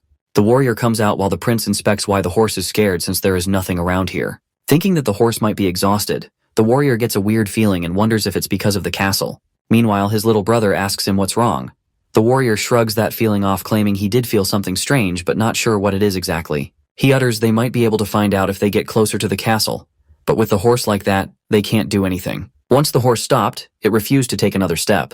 Firstly, the prince tried to calm the horse by feeding it grass, but it refused to eat. Secondly, the saintess even used a healing spell on the horse in case it was injured, but nothing was physically wrong with him. Our guy, on the other hand, contributed by scaring the horse, but it only began to tremble even more. Finally, the warrior gave a rousing speech about the significance of slaying the Demon King, but the horse did not budge. Just like that, they decide to spend the night here since they can't really do anything. Just when Edward unties the horse in order for it to rest, the horse kicks him and runs away for his life. The warrior senses something and takes out his sword, alerting them that they are already surrounded, followed by a strange voice. The voice mumbles that it's terribly disappointing to see who the warrior keeps company with, indicating the prince calling him dense and lacking in vigilance. On top of that, his detective skills are miserable, worse than any creature, making the demon wonder how they made it this far alive. The warrior tells the demon to reveal himself while the demon speculates if there's a need for it and lifts his magic stick, banging it back on the ground with force. This causes the ground to rumble, making them think it's an earthquake. But everything gets clear like air when suddenly thousands of undead start popping out of the ground. And the demon general reveals his name, Richmond, one of the 4 great kings, and the one who will stop them. It is then narrated that Richmond de Envirod, also known as Jealousy, served in the demon kingdom longer than anyone, 200 years to be specific. He has fought 2 warriors and served 3 demon kings up until now. For half of his 200 years, he held the title of Chancellor directly under the king. It is an important role that overlooked operations in and out of the kingdom. Such a feat is even impossible for a demon with a lifespan twice as long as humans. However, it turns out he was undead, which doesn't mean like a zombie or a skeleton. He was not even an incomplete undead like a vampire who requires blood in order to live. He was a lich, the highest-ranked undead, and the one who could never die as long as the phylactery containing his soul and power remained intact. He became more powerful than ever after experiencing death once, and now his arrogance knew no limit. The generals and the demon king himself in the castle dare not to oppose him. Not until what happened that day when the previous generation's warriors invaded the demon king's castle, and Richmond tried to stop them by summoning an army of undead in the flat field. But they were all annihilated by the warrior's light magic, and he himself was slain by the warrior. When Richmond's body was restored from his phylactery, the warrior already left, slaying the demon king as well. After that incident, Richmond's pride reached rock bottom when other demons started gossiping about him, calling him selfish and arrogant. If someone else were in that situation, they would have silenced them with their powers and licked their wounded pride. However, Richmond was nothing like that. He was a genius sorcerer. He did not do anything so degrading as blaming others for his failure. Instead, as a researcher, he investigated the cause of his defeat. The primary cause of his defeat was the warrior's light attribute magic. It was impossible for his undead army not to be weakened by his light magic. For 4 years, Richmond tried to imbue his undead army and physical body with tolerance to light, and as a result, he became very strong. On the contrary, the Saintess and the warrior are baffled as to why they weren't able to detect the undead, because the undead radiate resentment towards the living, and that can be detected. But they never detected anything. Meanwhile, the Saintess couldn't even detect evil from them. Although she practices holy magic, the warriors instruct her to use holy magic. As she casts the holy magic, the undead remains unaffected by it but becomes even cleaner. Freaking out, they realize that her magic healed them instead. After that, the demon decides to reveal the fun part he has been keeping and strikes his magic stick on the ground, surprisingly, using holy magic. The sight of the undead using the holy magic makes the warrior go crazy, and the Saintess is left in shock while Richmond reveals his secret as a little treat for them and pulls out a temple's holy scripture. Suspicious, the Saintess recognizes it and asks him how he got that, to which the demon responds that it's obvious that he is a disciple of the temple. In fact, all these undead on the flat field, including him, are the disciples of the temple. Therefore, they don't harbor any hatred or resentment towards the living. Upon hearing this, the Saintess finds it absurd for an undead to be a disciple of the temple. Meanwhile, the demon doesn't get offended and finds it funny instead. Mocking her that she started her journey as a saintess 10 years ago, Richmond reveals that he was a disciple of the temple long before she was born, and he's read the holy scriptures over and over again to build his tolerance to holy magic. Daring to call his devotion to the temple absurd, he lets out that he has also acted out the deeds of many saints and holy men. He tells her that 10 years of devotion for them is beginner level, and with that level of devotion she has right now, she would be around a lowly undead's level, pointing towards an ugly-looking undead. While the Saintess is pissed for comparing her devotion to an undead, the demon further reveals that feelings like hatred and resentment comes from jealousy towards the living. But with faith, Richmond was able to overcome his jealousy that has been carved deep into his bones. With being able to conquer jealousy, Richmond calls himself the general of pure, unadulterated jealousy. Left in disbelief, the Saintess justifies that the undead don't fit the criteria set by the temple to be considered natural forms of life, and there's no way creatures like them believe in the temple. Richmond responds that there's nothing in this world the goddess hasn't touched, and every little thing holds a seed of devotion. He further mentions that the undead bodies are created by the goddess and revived by the magic regulated by the goddess, so it's not impossible for them to have faith. Realizing that the demon just stated a verse from the scripture, the Saintess is appalled and mutters even if demons have faith, the goddess couldn't bestow the power of holy light upon such foul creatures. But Richmond shocks her once again as he states another verse and says that so-called foul creatures like him have turned to the pure light, adding that it's not surprising for the goddess to bestow the power of holy light upon them. Intimidated by the knowledge of the demon, the Saintess acknowledges that he's not wrong, speculating that this bastard is clearly a devoted disciple of the temple. Trying to trick him, she asks Richmond to get out of their way as they carry the divine message sent by the goddess herself. But the demon clarifies that she cannot deny the laws of the earth by using the laws of heaven as an excuse, stating the laws of the heavens are invalid as they've entered his territory, and even if the goddess claims his actions are wrong, he has vowed to serve the demon king. Saying that it's enough talk, Richmond closes the scripture and commands his undead demons to kill them as they have waited for long enough. As the demons dash towards them, the saintess casts a holy barrier, and to her surprise, the demons break through the barrier and attack her. Just as the undead zombie is about to devour the girl, someone casts light magic, smashing the demon away. It appears to be Prince Edward who saves her with a shield of lights and calls out Angela, the saintess, to snap out of it. While she looks at Eddie fighting the monsters, Angela starts blushing as she gets a flashback of Eddie protecting her from the wolves when they were kids. But she yanks out her thoughts and recalls that she must not have any personal feelings as a saintess. She then joins the prince, who seems glad that she's back. On the other hand, Kim seems to be resting on the carriage when a demon disturbs him, and he whacks him with his armor hand. Concerned, the warrior asks him if he's alright, and our fella jumps from the carriage. Relieved that he's still in one piece, the warrior then warns him that the light magic doesn't work on these undead monsters. Not giving a damn, Kim steps forward to fight off the zombies while the warrior is quite surprised by his bold move. The real monster enters the scene, and without wasting a moment, our boy rips out the demon's arm and kills it like it's no big deal. Kim reveals that the demons break when they hit them, and the warrior is dumbfounded. He seems fixated on the idea that the undead must be fought with light magic, and all he needs to do is swing his sword more. Asserting that they're nothing but the demon's king, henchmen, the warrior leaps toward them, thinking that his holy sword will be a force to be reckoned with. Surmising that as long as they are immune to light magic, the undead will get back again if he cuts them down, so the mighty fella plans to destroy them, adding that a regular sword would break, but his holy sword is indestructible. On the other hand, Angela seems to be taking down the monsters by striking powerful punches at them. Her 2 fists are more than enough for the humble priests to defend themselves, as the Pope of the Temple said 1,000 years ago. Meanwhile, Edward takes it as a shame that he can't use his specialty, light magic, but he seems to have another way to wield magic. Watching them beating the crap out of the undead zombies, Kim thinks that they're doing better than he thought, but as there seem to be way too many to deal with, he decides to join in to end this quickly, transforming into a dragon. As Richmond peeks at them struggling to fight the endless undead army, he makes it clear that even if they manage to wipe out 1,000 of them, that doesn't even amount to 1% of the entire army, threatening that they will soon be joining his undead army. But his pride is crushed in a flash when the dragon breathes fire at his army, which makes the old guy question his life decisions. While the blazes spread, the dragon carries the warrior companions and glides in the sky. As Angela and the warrior are freaked out by this sudden dragon transformation, Kim informs them that they will be heading straight for the Demon King's castle. Getting suspicious, the warrior glances at Edward, who doesn't look panicked at all, which leaves him to guess if he already knew about it all along. He then asks the prince if Sir Kim is a dragon, to which Edward refuses. They demand an explanation from him, and that's when the prince speaks up that he can't reveal Kim's real identity, as he is bound by oath. Eddie mentions that Sir Kim's origins are unlike that of any other human. He is also dangerous enough to make the whole world his enemy, and refuses to speak further. Meanwhile, the warrior ruminates that Kim can transform into a dragon, and has a unique origin, concluding that it's a shapeshifter. Freaking out, the warrior asks the prince if he's a shapeshifter, but Eddie refuses to say anything. Troubled, the warrior ponders that a shapeshifter's metamorphosis is a unique skill of a type of demon, which means that Sir Kim must be a demon who turned on his own race, or a half-breed born from a demon and a human. In summary, the warrior is reminded of his past death by the monster and suspects that Kim might be the monster of destruction.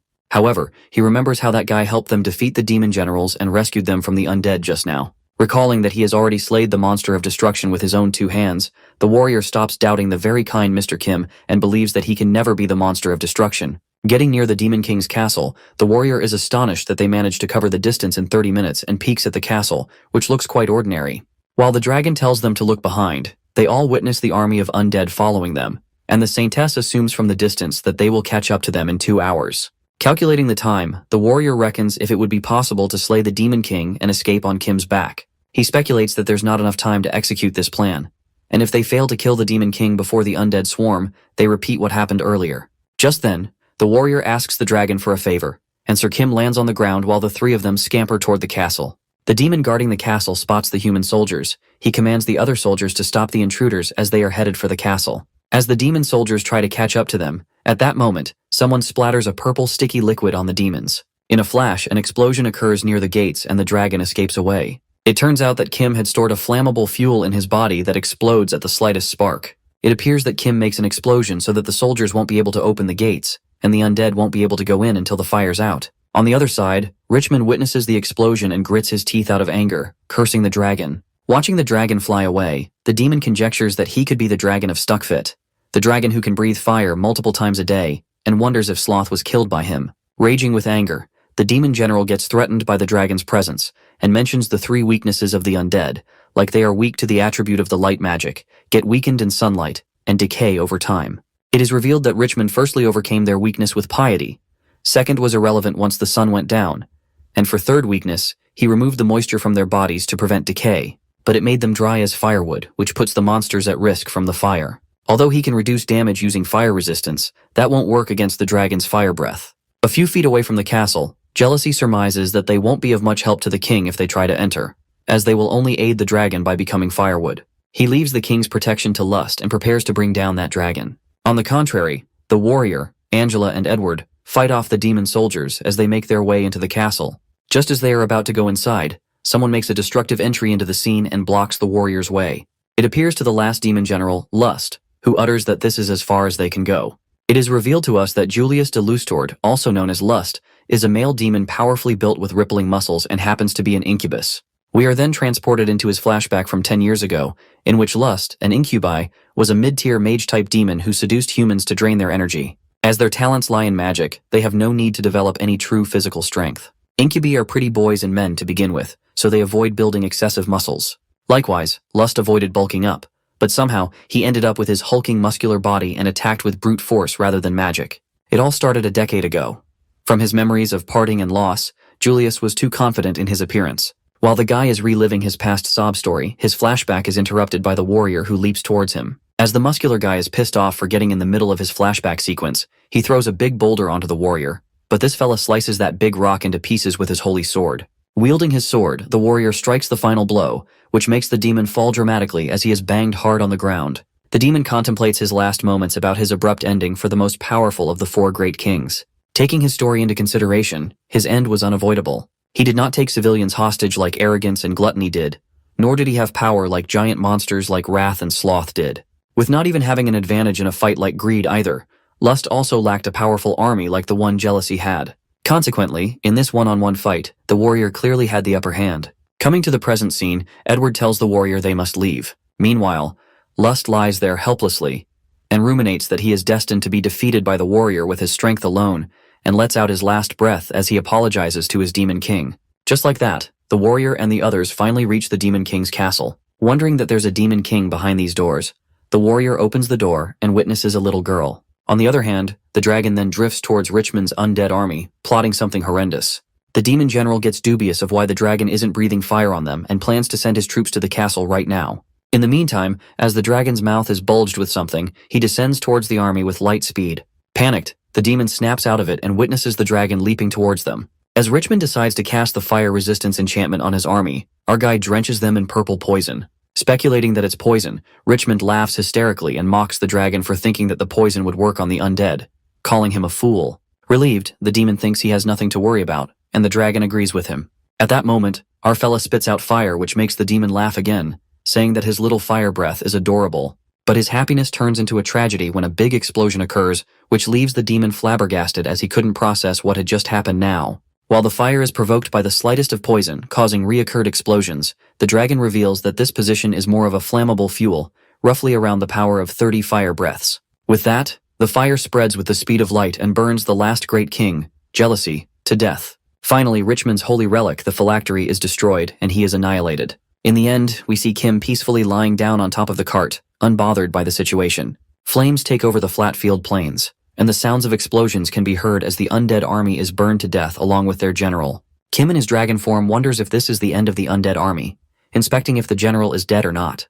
While our boy doesn't call this a proper fight as it was too easy for him, he prepares for his next move to eat the remaining soldiers. Thanks to his salamander skills, the guy can have his meal in the fire, but he ends up not eating since these are just corpses with no special skills. Therefore, he decides to eat the leftovers from the castle as he flies. Entering the castle, he witnesses dead demons all over the place, and then he sees one of the 7 deadly generals, Lust, who is killed by the warrior as he appreciates the warrior living up to his name. He opens the door to the Demon King's room only to find the prince and the warrior arguing about something, aiming their weapons at each other. Meanwhile, the warrior seems to be protecting a girl. Edward questions his brother's action as the warrior clarifies that humans and demons should coexist instead of killing. The Saintess tries to calm both of them down and tells them to lower their weapons. Meanwhile, Kim asks for an explanation regarding the situation as he questions what happened to the Demon King and who that woman is. The warrior ponders that telling him the truth will be dangerous, But his thoughts are interrupted when the prince reveals to him that the woman hiding behind the warrior is the Demon King, and that the warrior has abandoned his mission to kill the Demon King. The warrior requests Kim listen to his side of the story before he takes action and tells him that this girl is not the Demon King. He tries to reason with him, but Kim is confused when he hears the warrior say that this girl didn't used to be the Demon King. The warrior reveals that she's in the body of the Demon King, but her soul is from another world, which Kim finds absurd. Trying his best to make them believe, the warrior is adamant as he says the girl is not lying since his lie detection skills prove that she's speaking the truth. Upon hearing this, our guy now figures out that the Demon King must be the third person from the earth, Loki believing that the warrior tells the truth. Bringing together the lost pieces, the guy contemplates that Edward has died once and was reborn in this world in another human's body. He was a transmigration or reincarnation of Eddie Montoya, while Kim was transported to this world as himself, body and soul. In other words, Kim was transferred into this world, which leaves him to question who the Demon King is.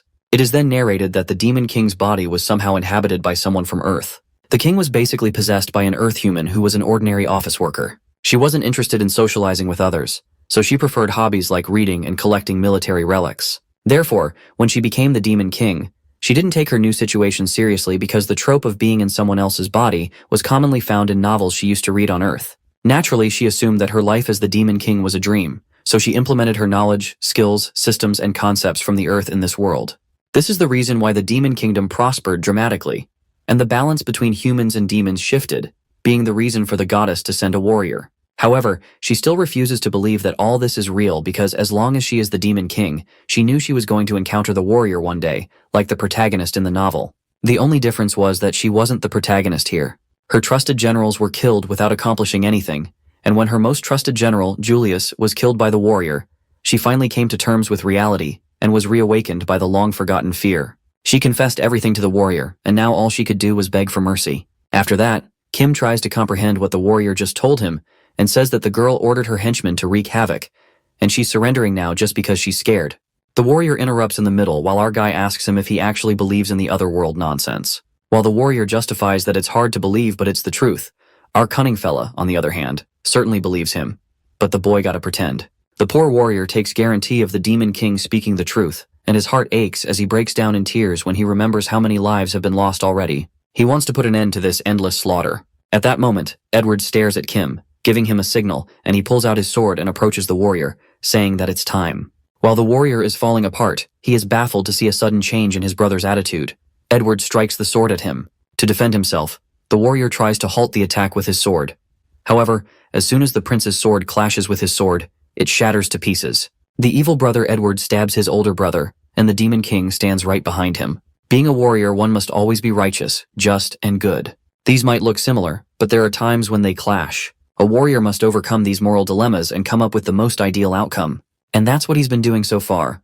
But the ill will of Kim and Edward violated the warrior's good nature. Firstly, in the village where they were manufacturing weapons, the warrior took part in slaughtering innocent civilians. At the casino, the warrior did not punish the evildoers, but instead focused on saving his friends. Lastly, he abandoned his quest to protect that Demon King. He basically tossed aside the last quality required to make the warrior worthy: righteousness, hence breaking all the sacred codes. This means that the warrior was no longer righteous, just, or good, therefore he was no longer a warrior. Blood drips from Eddie's sword as he stabs his brother, the warrior, and the Demon King. He reminds him that he ceased to be a warrior the very moment he decided to spare the Demon King's life. With him no longer being the warrior, the holy, unbreakable sword of the goddess is just like any ordinary sword. As the warrior tries to say his last words, he collapses on the ground without saying it. The sight horrifies the saintess as she asks the prince how he could kill a warrior and rushes towards his body in order to try to heal him. However, Kim grabs her hand as she keeps healing the warrior, and before she could do anything, she gets devoured by our guy.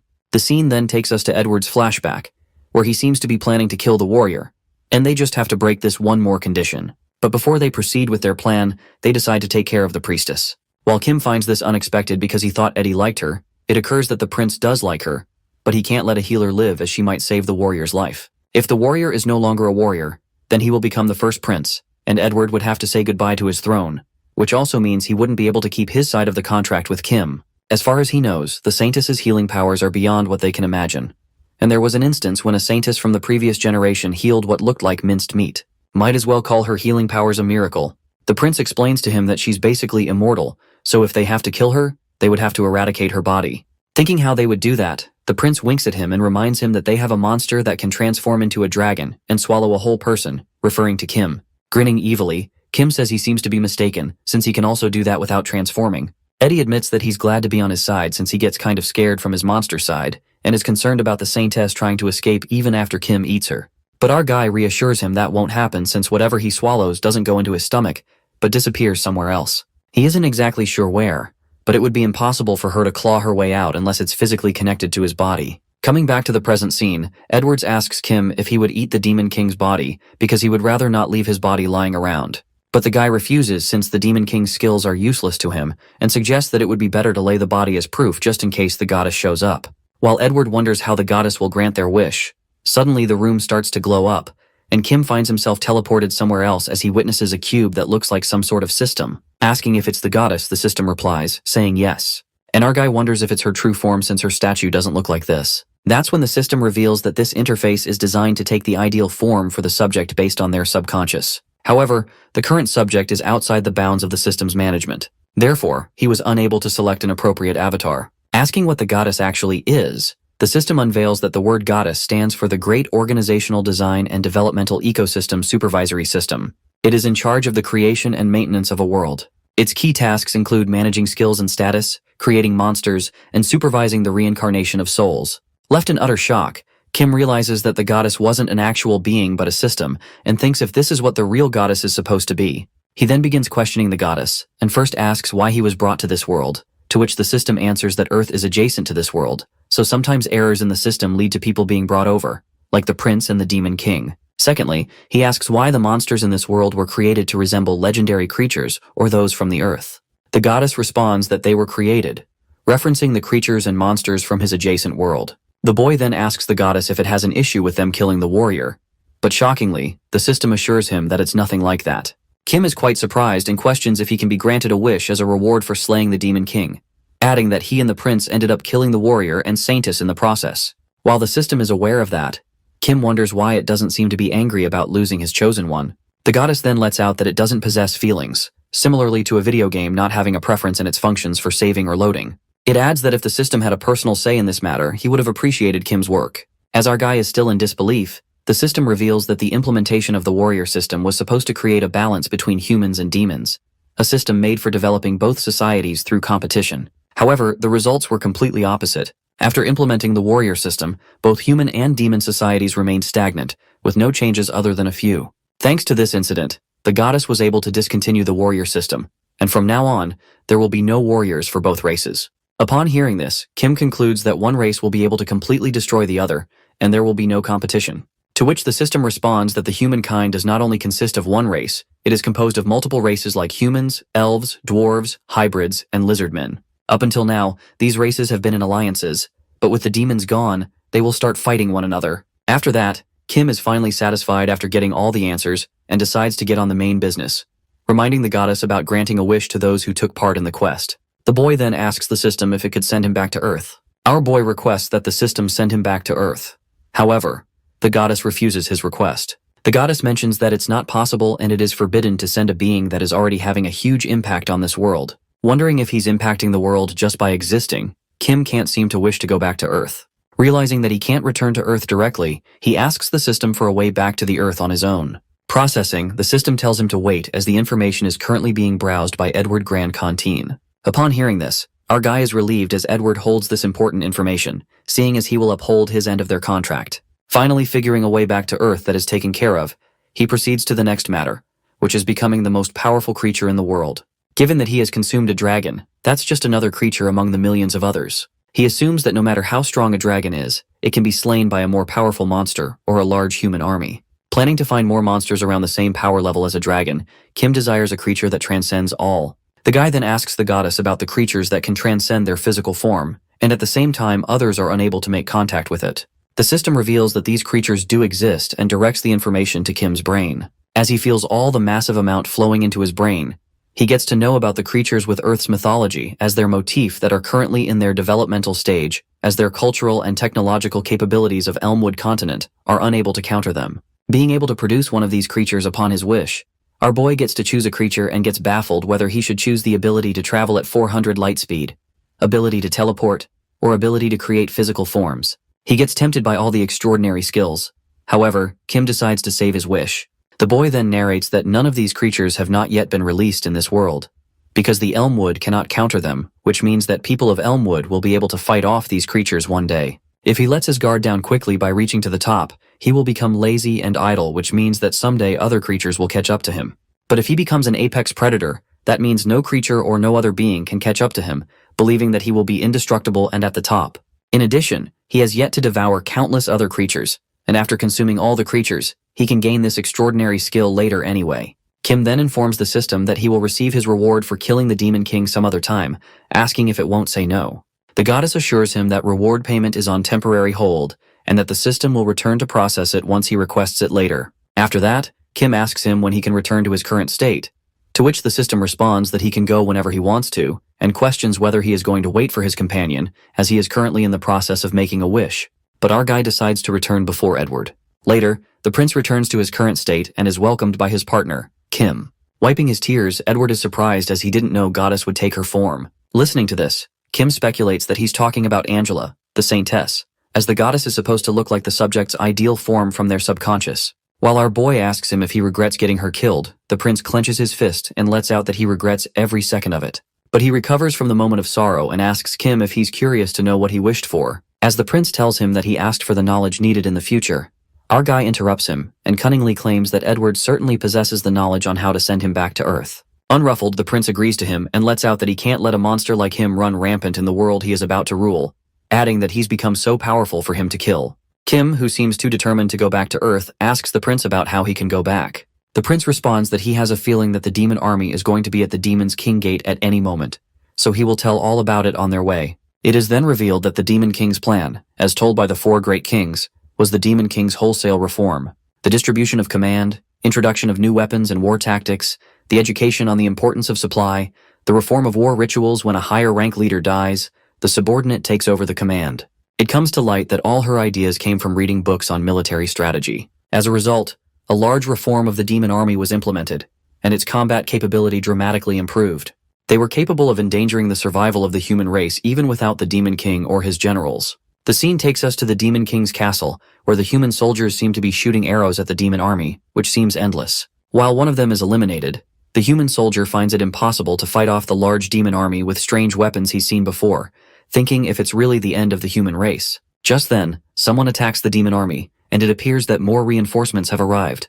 Suddenly, the general soldier notices that someone has opened the castle's front gate and shouts at fellow soldiers to close them. While one of them informs him that it's the Knight of the Third Order, the soldier recalls that the order is famous for being composed of the sons of aristocrats who are utterly useless. At that moment, as the aristocratic knight gallop on their horses, one of them decides to take this opportunity to show everyone how brilliant he is.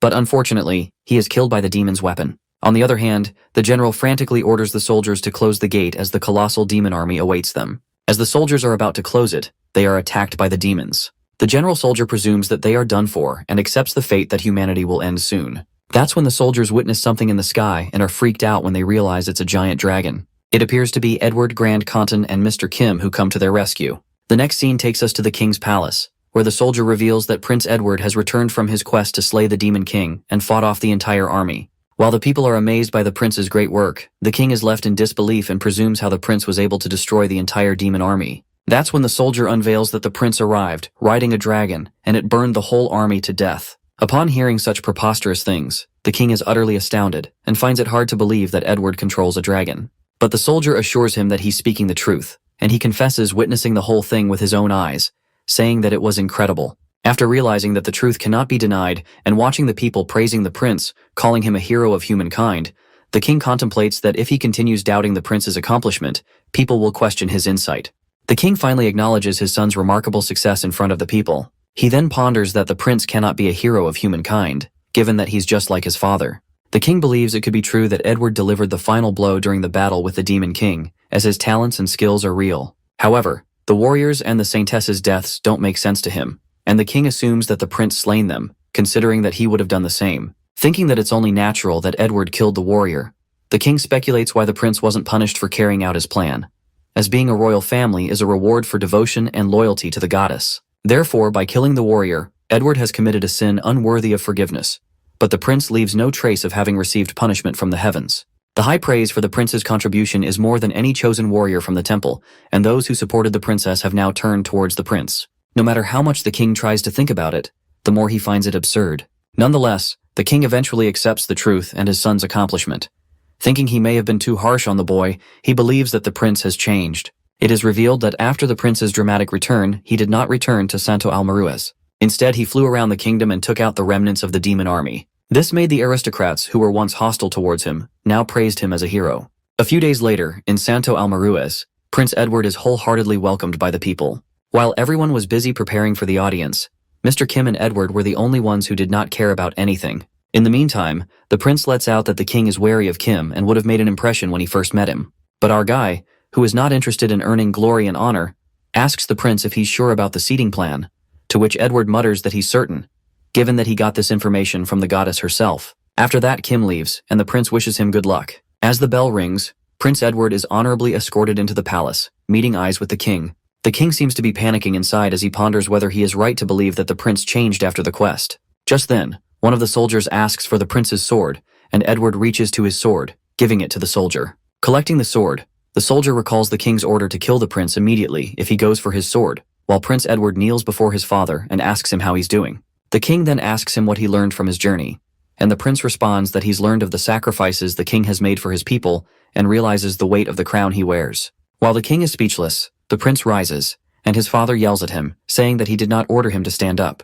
Smirking, the prince casts his light magic and retrieves his sword, confessing to his father that he's come to realize what he should do from his point onwards, adding that the king doesn't need to sacrifice or bear the weight of the crown anymore. As a strike of terror rushes through the king, he asks his son what he's doing, and the prince reveals that he's succeeding his throne as he pulls his sword. Freaked out, the king yells at the prince while the soldiers surround Edward with their weapons and stop him. Just then, Edward casts his light magic, creating a blade of light, armor of light, and shield of light. As the soldier tries to halt him, the prince ruthlessly stabs him and kills all of them, chopping off their necks. While the old man is scared to death and calls it treason, realizing that he was a fool, he thinks this bastard has changed. However, the king reckons that he already saw it coming and already stationed his elite assassins. As he presses the button to signal his assassins, no one seems to be responding, and the old man looks behind, ordering his people to call for reinforcements. Strangely, he notices that something is wrong with them as he witnesses them snickering, more like being possessed. Frightened to death, the king is left baffled. The scene then switches to Kim, who narrates about the creatures he's consumed in, which gluttony was the most bizarre. Gluttirod was a parasite that didn't require a host to live, and was a mixture of multiple entities, making up a single consciousness. Surprisingly, he had the power to control every entity, even if he became separated from the rest. Kim struggled to control his parasitic powers. However, after consuming the whole city of demons in Stuckfit, they became much easier to control as he progressed with his skills. Furthermore, this guy can manipulate his host's emotions and erase their memories after infecting them. Once he told the prince about his newfound skill, he devised a plan to brainwash the king's men. While Kim agrees to do it, he stresses that the king might notice. Edward assures him that it won't be complicated, as he just has to stimulate their frontal lobes and amplify their ability to empathize with him, so that every time he accomplishes something, they'll derive satisfaction vicariously. Just then, our guy begins infecting the palace by contaminating the water supply with his eggs, the same method the demon used. Coming to the present scene, as the blood splatters everywhere, Edward strides forward with his sword, unveiling the old man's doing of how he killed his mother, sending assassins to kill him, and sending Angela to the temple. Confronting his father, he wishes to make him answer many things, but he decides to do it another time. At that moment, Prince Edward stabs the sword straight into his father's chest. While the blood drips out of the old man's body and mouth, he hopes that there's a special seat reserved for his son in hell. Taking his last breath, the prince pulls out the sword, and the king is eliminated as he falls from his throne. Meanwhile, the heartless son grabs the king's cape, and someone crashes inside the palace. It appears to be a guy who is killed by Kim. After that, our guy informs the prince that it's finished, and Edward succeeds with his plan to eliminate all the scum in the palace. Filled with pride, he puts on the crown and settles on the throne, uttering that there's nothing in his way anymore. The crowd then begins applauding for their new king, who sits on the throne covered with his father's blood. Later in the palace, King Edward seems to be conversing with his dead brother, knowing what he's come to say to him. It is then revealed that Edward's wish from the goddess was knowledge in its purest form. Using this, he was able to provide Sir Kim with the locations of the people he had to eliminate. And among the knowledge he was granted were the last words of his brother he could never finish. The warrior's word warns him not to cross the line. The prince gets up from the throne and tells the warrior that it's too late, and he should have told him before he joined his hands with that monster. He commands the warrior to be gone from his sight and snaps out of his imagination as he casts magic to destroy the warrior's illusion. Thinking about the future, Edward lets out that the world the warrior knew once is now gone. There are no more fools that will hang on to the facade that is humankind. Preparing for the dangers within, Edward has to pay the price since he made it here with the help of that monster. In order to send Kim back to Earth, the prince presumes that he will need the king of elves, the king of dwarves, the king of hybrids, and the king of lizardmen. Edward reveals that he will offer their heads at the shrine sealed inside the temple's dungeon, and with that will come an age of war and chaos. The next scene takes us to Kim, who seems to be writing about how the prince drove the evil king and took the throne, ruling the kingdom for a long time. While our guy calls it the end of part 1 of Fantasy World Food Travels and closes the book, Edward curiously asks him what he's been writing about. It turns out that our boy is deciding to write and publish a book when he returns to Earth and kills Eddie's former colleagues, and will live his life under a different name, adding that he won't be able to make money like he used to, so he will sell this book. Kim further discloses that since it's a story about him eating things in a fantasy world, he titles it Fantasy World Food Travels. But the king tells him that his book is not going to sell with a title like that and suggests a more intuitive title, calling it The More I Eat, The More I Get Stronger. Not caring about the title, Kim lets out that he's going to hire a ghostwriter anyway, as he is good at eating but not at writing. Meanwhile, Edward asks him what he's going to do if the book fails. Our fella puts on a smirk and informs him that he's experienced everything firsthand and the story's details will be off-chart. Being certain, Kim predicts that his book is going to be a bestseller, given that it will be a series of 3 epic blockbuster fantasy films. However, the king shakes his head as he appears to be worried and discusses how they're going to send him back to Earth. Before Eddie could begin, Kim already knows that they need to make an offering of the king's head from each race and asks him if it's possible. Edward then pulls papers out of his drawers and clarifies that it won't be like going after the Demon King. He proceeds to explain that it will be possible to go after each king with an elite squad, but their heirs will claim the throne and come after humans to punish their arrogance, adding that they'll invade by allying with each other. The respective races are: the elves are skilled with the bow and wield magic, the dwarves' blacksmith skills have reached a level of magical greatness, and the hybrids and the lizardman's physical abilities have surpassed the humans. Mentioning their special skills, Edward asserts that they are no match for them, even if they have an advantage in numbers, and if they form an alliance, it would be the king's neck on the chopping block. However, for now, the king decides to establish stability and centralize his power, uniting all the nations to make it possible for them to fight other species. While the king hands Kim a list of papers, the guy goes through them and asks him if he's ordering him to do his dirty work. That's when Eddie reveals that it's a proposal and tells him to turn to the back. Flipping the papers backward, Kim appears to be exhilarated and lights up when he realizes that it's a treasure map as he goes through all the locations of different exotic species, more like his feasts. Glad that his brother likes the gift, the king, being the rightful heir to the throne, then appoints him as the top secret royal investigator. As Kim is shocked and asks if the kingdom had a position like this, Edward lets out that he made it just like he came up with a secret guardian knight and assures Kim that now he can be an investigator who travels freely, unlike a knight, and still hold a position of power. Accepting the badge, our guy reckons that it's a pretty good deal as he gets the freedom to act outside the kingdom, along with a treasure map, and, in return, eliminate the king's enemies. As Kim is about to leave for his mission, Eddie informs him that he will be holding his coronation around this time next year, so he must come back before then, adding that he doesn't want people to start rumors that the 2 heroes who took down the Demon King are on bad terms. After that, our guy leaves the room and ruminates about where he should start and plans to use the information efficiently. Nonetheless, Kim seems to be sure about one thing. Once he completes his journey, he will be much stronger than before. In the meantime, one of the guards asks the prince if he's okay with Kim gone, as he was the most powerful warrior, and without him at his side, it may pose a security threat. But Edward mutters that it's nonsense, and this is why he is keeping him around, to make sure things like that don't happen. The guy hiding above the prince's room for his safety is the head assassin. He is the head of the royal assassins, an elite squad under the direct control of the king. The mystery is how Prince Edward had the royal assassins under his control when he killed the former king. Well, it is revealed that the former King Edward IV was planning to hand over royal assassins to Edward. While the eldest prince ascends to the throne, the second prince acts as a chancellor and the head of the royal assassins, eliminating enemies from the darkness. That was the king's plan. However, due to the eldest's overly upright upbringing, he became the warrior. The king's plan failed, and the plan proceeded partway. Somehow, the royal assassins were brainwashed to serve not only the ruling king but also Prince Edward. However, the condition was met when the prince inherited a possession kept by the king. Initially, the king planned to inherit the signet ring of the head of royal assassins, but Edward seized the crown instead. Just like that, the prince inherited the king's possessions, and the royal assassins were now to serve a new master. Fortunately, Edward completely took over one of the forces that could enter the kingdom, other armed forces, and the royal guards, all thanks to the brainwashing parasites. Coming back to the present, the prince contemplates about the monster, Kim, being gone from the kingdom will make the parasite's effectiveness fade as well. He thinks of turning everyone in the kingdom to his side before that happens, and just like they say, what binds humans are profit, pleasure, and guild. The prince smirks as he seems to plot an evil plan. The scene then switches to Kim, who ponders whether the full plate armor he received from the prince would draw too much attention. In addition, this armor has become Sir Kim's signature look and does not befit an investigator who works in the shadows. It comes about that our guy orders a new set of armor and looks impressed by his new look. Leaving the political realm, the guy leaves the palace as it's time for adventure. The next scene takes us to Kim, who narrates that now he's known as the prince's loyal servant and the slayer of the Demon King.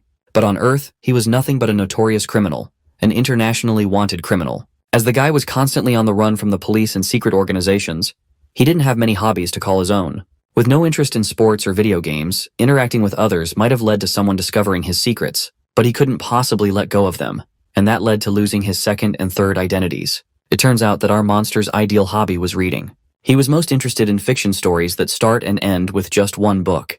At first, he had no choice but to accept reading as his hobby. But later on, he fell in love with it.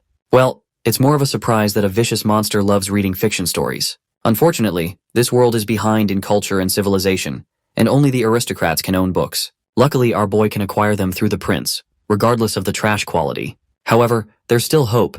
Even if entertaining stories aren't written by anyone, there are entertaining stories told by someone else. Later, a woman tells how humans used to pass their knowledge through story and song before they discovered how to write, and persuades the crowd to preserve these invaluable stories taught by wise town elders to the children and join the school of bards. Inspired by such words, a girl named Felina Greensmith becomes an aspiring bard. But later on, she regrets her decision. In a strange turn of events, she becomes a wandering minstrel, calling herself an idiot for believing that fraud, bard school. While Felina is not happy that her life turned out this way, she presumes that people only want to hear glamorous tales of adventure, rather than minor tales of the adventure of humble heroes. She concludes that, in the end, minstrels are nothing but clowns who entertain crowds with exaggerated stories, adding that this isn't why she wanted to become a minstrel. Regretting her life decisions, Felina enters a bar located in Santo Fabro. Hearing a lot of chattering, she glances at the small group of mercenaries and an adventurer who is none other than our guy Kim. She then witnesses someone with a cloak on his face and assumes that he's just some drunkard. But she notices the well-made armor and thinks that he might be someone involved in trouble, so it's better not to get involved. After that, she decides to sing for the adventurer and the mercenaries. Pondering that these two have the tendency to look down on one another, Felina carefully chooses a song as one wrong song choice can lead to fight, and she will have to wave goodbye to her tips. And it appears that the girl has an ace up her sleeve as she announces that she will be singing the song, "The Prince That Slayed the Demon Dragon and the Knight That Took on a Dragon." As soon as she announces this, the mercenaries divert their attention towards her, saying that the Missy knows a thing about heroic tales. While she sings, Felina ruminates that she knew that this song is guaranteed to be a moneymaker and peeks at the people who still seem to be enjoying her song. Soon enough, the poor girl starts getting sick of singing the same song repeatedly. But the song's highlight seems to be coming up as her earnings depend on this, and she sings about how the prince witnessed the death of his brother warrior.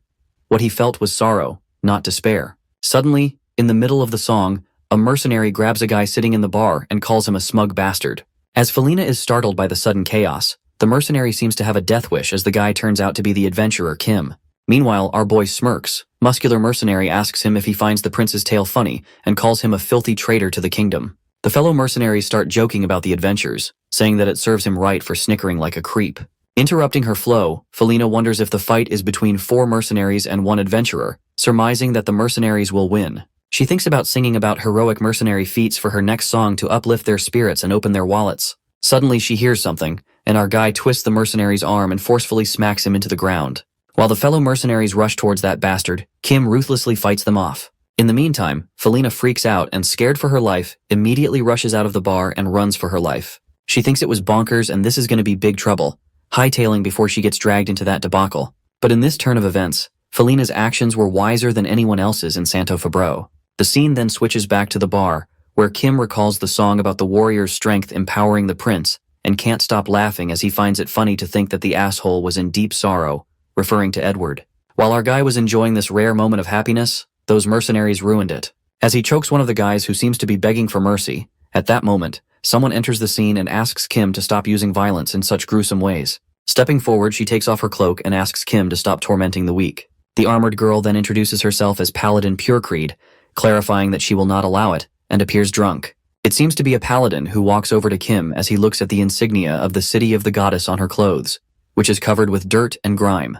Recalling that the prince told him a few things about this place, he remembers that the paladins are known to be one of the city's asymmetric powers. It is then revealed that it's the city of goddess, and it looks as if it had been modeled after the Earth's Vatican City, where this small city exhibits a large number of superhuman beings. One of its major asymmetric powers is none other than the saintess who accompanied Kim on his last journey. The boy narrates that her skeleton was infused with magical steel blessed by the temple. She had extremely compact muscles, and her eyesight and reflexes were beyond those of ordinary humans, which means she was definitely a certified human weapon. However, in order to create a saintess, it requires a tremendous amount of time and resources, and even with donations and offerings from all over the world, they could only create one saintess a decade. It was a cost appropriate for a man-made weapon, one equivalent to the warrior. This is the reason why paladins were created. It is an effective way to create superhumans devised by the city of the goddess. A paladin is a modified human molded with magic and blessings, just like a saintess. The resources required to create a single paladin are 1 out of 200 those of a saintess, and they need only 2 out of 5 the time a saintess does for deployment in battles. After establishing a system, the city can mass produce around 12 paladins in one go, but their performance is lacking compared to that of a saintess. It's as if a saintess is a modern tank model, whereas the paladins were a bunch of old mass-produced ones. Even if that were the case, humans would still win in a fight against tanks. It doesn't matter if it's old or new. As the paladin walks towards Kim, who is choking a guy, he ponders that she looks ridiculously weak compared to a warrior or a saintess, and he can kill her easily. But he stops his intrusive thoughts as he doesn't really want to get on the bad side of the city of the goddess so soon. He releases the guy as he runs away and asks her if she's happy now. Flustered, the paladin says that she didn't expect it to go that smoothly since those who torment the weak aren't eager enough to listen to her. But our boy clarifies that she had gotten the wrong idea regarding the situation, as he was merely just responding to a threat since those guys came after him. Being shocked as ever, the paladin is utterly mortified as she turns red, and Kim lets out that what she did was pretty cheap for a clown act, one he wouldn't pay. While he is brushing off his clothes, the paladin walks away, embarrassed, ordering another beer to avoid the awkward situation. After that, Kim heads out of the bar for his meeting since this was enough downtime for him. It is revealed that the county of Fabro was one of the territories that didn't suffer greatly from the Demon King's invasion, because it had 0 strategic value. The Demon King formulated a strategy at the time, focusing on attacking key territories and immobilizing his enemies. The county of Fabro lacked technical skills, and production was sparsely populated, so the Demon King didn't see it as a threat. However, this changed after the war. Refugees from the neighboring territories flocked to the county, adding to the workforce. Mercenaries who survived also escaped to the untouched land to rest.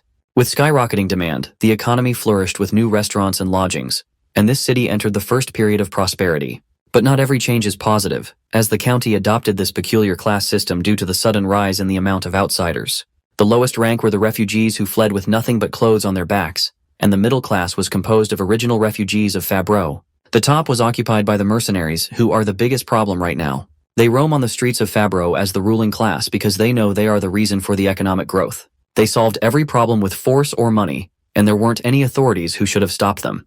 The county of Fabro only cared about itself and filling its stomach. It couldn't be more bothered about public order and society. Concluding that it's the current state of Santo Fabro, the prince's royal assassin explains everything to Kim and asks him when he will take action. Our guy informs us that he can do it now, but he is ordered to do it after 30 minutes. As he decides to signal him when it's time, Kim steps on the street and stops after hearing a conversation. A mercenary holding a guy shouts while asking who's the bastard that challenged the Crimson Gale mercenaries.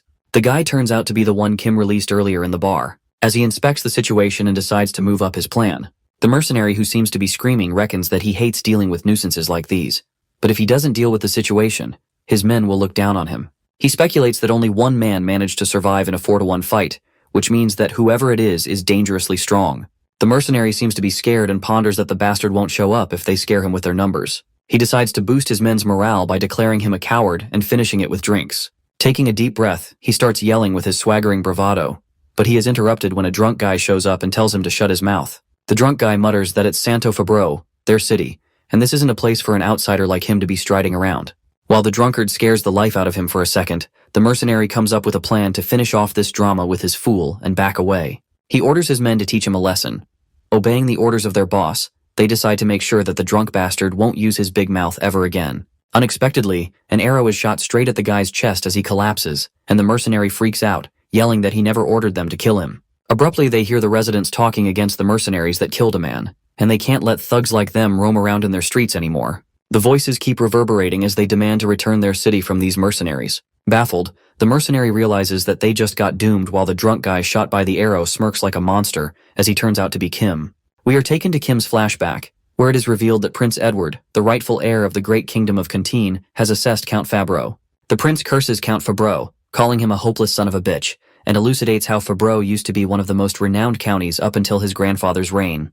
But only after 2 generations the place has turned into shit. Thinking that one is supposed to be mature after losing parents at a young age, the Count bastard has turned 50 this year, but still has no capability with the mindset of a 12-year-old. The prince then calls him an ass and decides that he will be the first to get killed. Kim then recalls that Edward was drunk while telling all this. Therefore, he thought that he was exaggerating, but seeing the county with his own 2 eyes proved the prince right. Snapping out of his flashback, our guy rustles through the bushes and thinks that only the center of the county, Santo Fabreau, has developed rapidly. The outskirts were basically nothing but slums. There is no army to protect the residents, so it is basically a hunting ground for wild animals and creatures. For this reason, it's a perfect place for a monster like Kim, as during the day, he hunts monsters by the rivers, forests, and mountains. At night, he exchanges monster remains at the Adventurers Guild, and with that money, he listens to the music of minstrels at the bar. Living like that for 2 weeks, our guy ruminates about how they were truly peaceful and idyllic days of slaughter for him. Some might say that he's wasting his time, but when he only had a year left until he returned to the palace, this was necessary. After that, he heads for his main mission and leaves the Great Forest, attaining infinite abilities. From time to time, the guy is still thankful for the 2 creatures who provided him with excellent samples, the parasite and the dinosaur beast. It was all thanks to them that he was able to utilize his abilities to the max.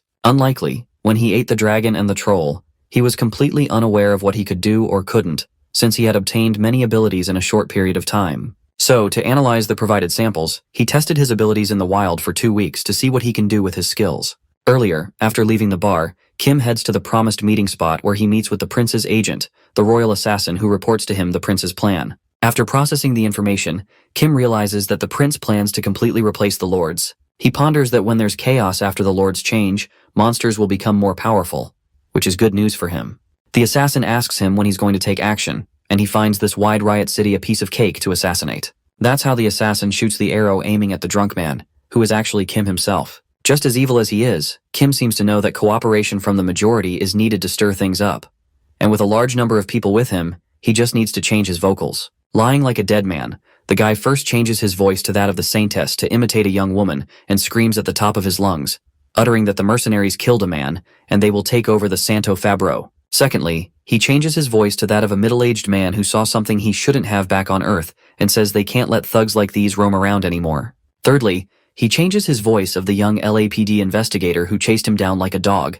And lastly, he uses the voice of the dragon to alert the citizens of Fabreau by warning them to rise up and take back Santo Fabreau from the mercenaries. Our guy praises himself for orchestrating this so well. But this doesn't end here, as they amplified the people's fighting instincts by contaminating the water supply. After that, the city falls into chaos when the citizens attack the poor mercenaries, while Kim enjoys the show from a bird's eye view, admiring his masterpiece. Later, at the palace, Prince Edward reads aloud about the rampage in Santo Fabreau, which started in the city to drive out the mercenaries but ended up fueling the anger of citizens. The citizens began to reject any outsiders and kicked out the mercenaries and refugees. This led citizens, refugees, and mercenaries to go berserk and violent, and Lord Count Fabreau lost his life getting caught up in the riot. While the prince is low-key over the moon and appreciates Kim for ending his work perfectly, the sly Edward crumbles the paper in front of the audience and says, how could a tragedy like this happen in his kingdom? He orders to amend an additional clause to the territory management law, announcing even if one claims to be rightful heir of a lord,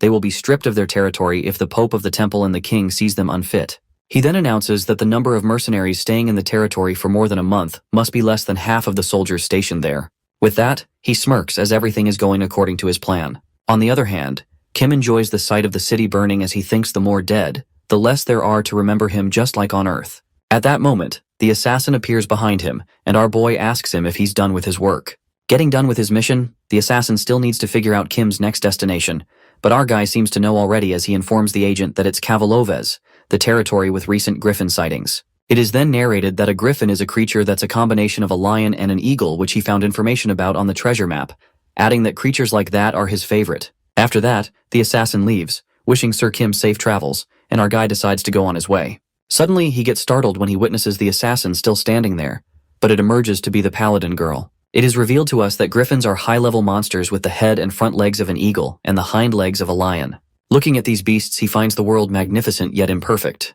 Regardless of their level, these creatures have the most inefficient body structure, as their upper and lower bodies are completely mismatched, which makes their movements weird on the ground and in the sky. Despite this, people still fear and rank them highly, calling them princes of the skies. Because despite all of their weakness, their strength is undisputed. Due to their lion-like behavior, they live in groups of around 10. In addition, their favorite prey are horses, which explains why attacks on humans are frequent in the area. Our boy then explains to the paladin that Devours is the Rocky Mountains of Griffins, from where many men and horses take their path. For this reason, the Adventurers Guild of Devours requested that they have either exterminate the griffins or wipe them out completely. Exhilarated, the girl agrees to his master while Kim further notifies her that attacks are frequent here, which means they might not reach their goal to eliminate every one last of them, adding that they have to hunt down the head griffin and the curb. While the guy keeps on talking, the paladin blabbers some kind of quote, and the poor guy wonders what the hell she is on about, nodding to her. Walking, Kim gets confused and contemplates how this so-called paladin of the city of the goddess is following him and calling him master. Well, it seems like a long story. The scene flips back to a few days earlier, the night of the rampage in Santo Fabro, where we see the prince's royal assassin murdering Lord Count Fabro and furtively sneaking out of his castle. As the assassin is escaping, the paladin discovers him and decides to follow the guy, thinking that it's suspicious how he is sneaking out of the lord's castle. Following the guy, she finds him meeting with someone and witnesses Kim, recalling that it was the guy from the bar last night. While she seems to overhear the assassin addressing the guy as Sir Kim, the paladin is freaked out and dashes towards him.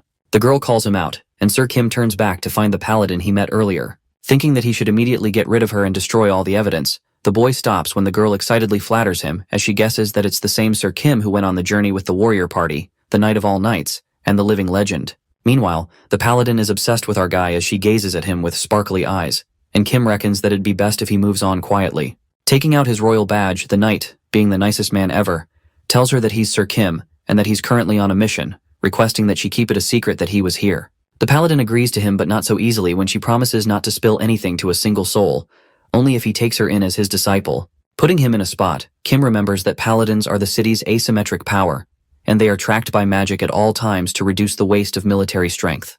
To make matters worse, when they are slain, the tracking spell transfers to the attacker, as told by the assassin. This means that if he eliminates a witness, it will turn him into a man wanted by the city of the goddess. Therefore, the guy tries to make her leave by giving her grueling tasks like digging the cave with her bare hands without making a sound.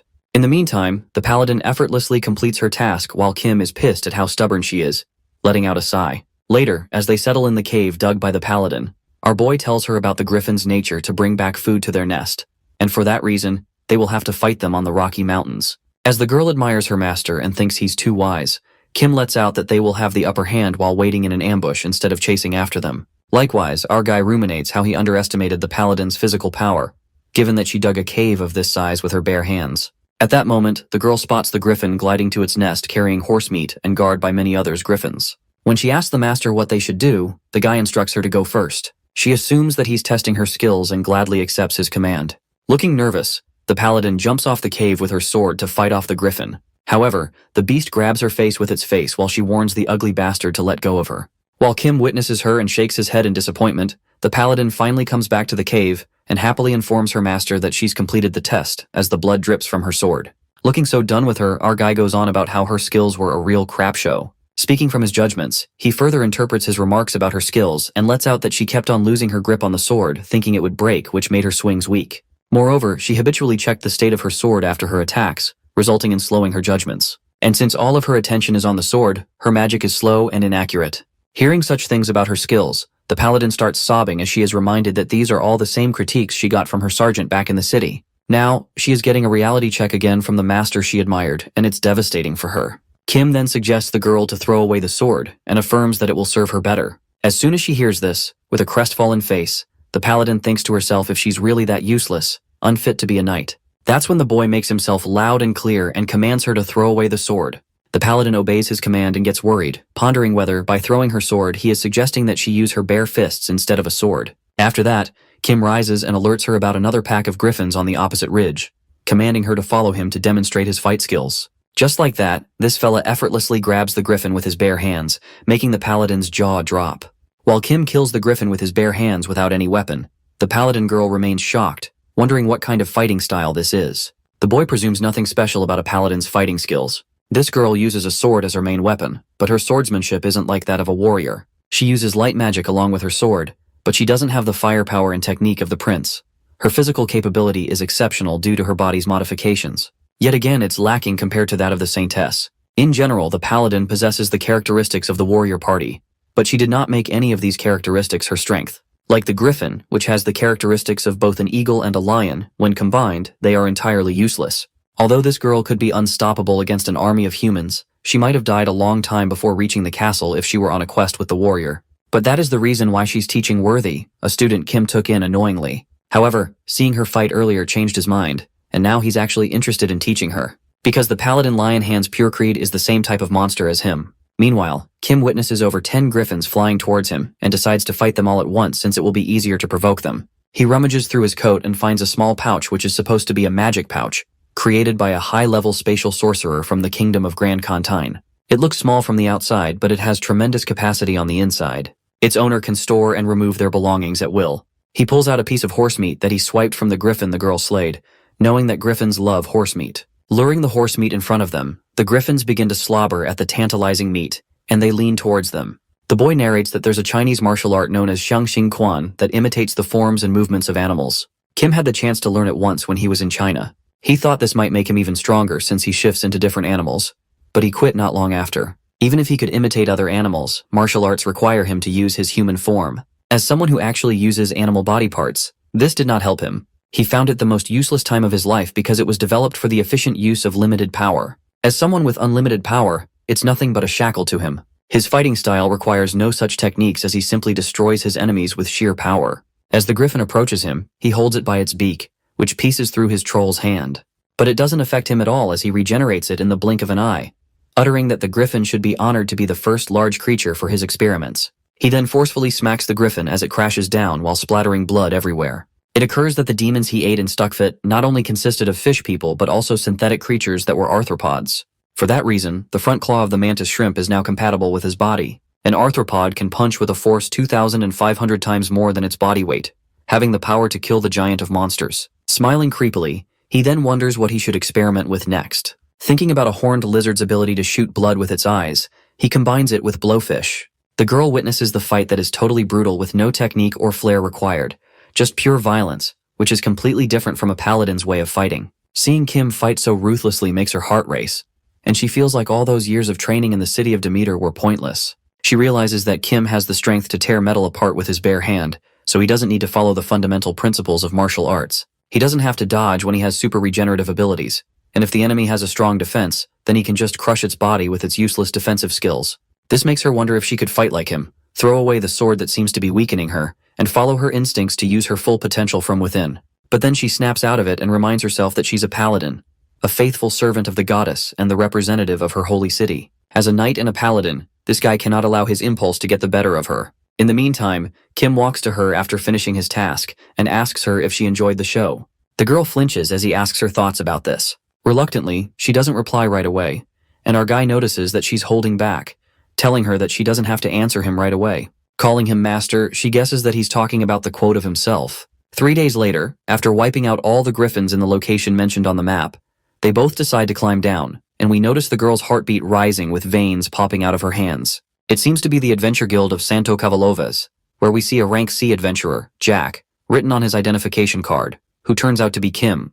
The guild employee clarifies to him that she knows what he's about to say, but they cannot withdraw their request no matter how many times he complains, and they've received orders for him to give up the credits for exterminating the griffins to another party. The next scene takes us to Kim, who is disguised as Jack, a 27-year-old rank C adventurer and a member of the Santo Cavalovas guild, so that he can travel freely.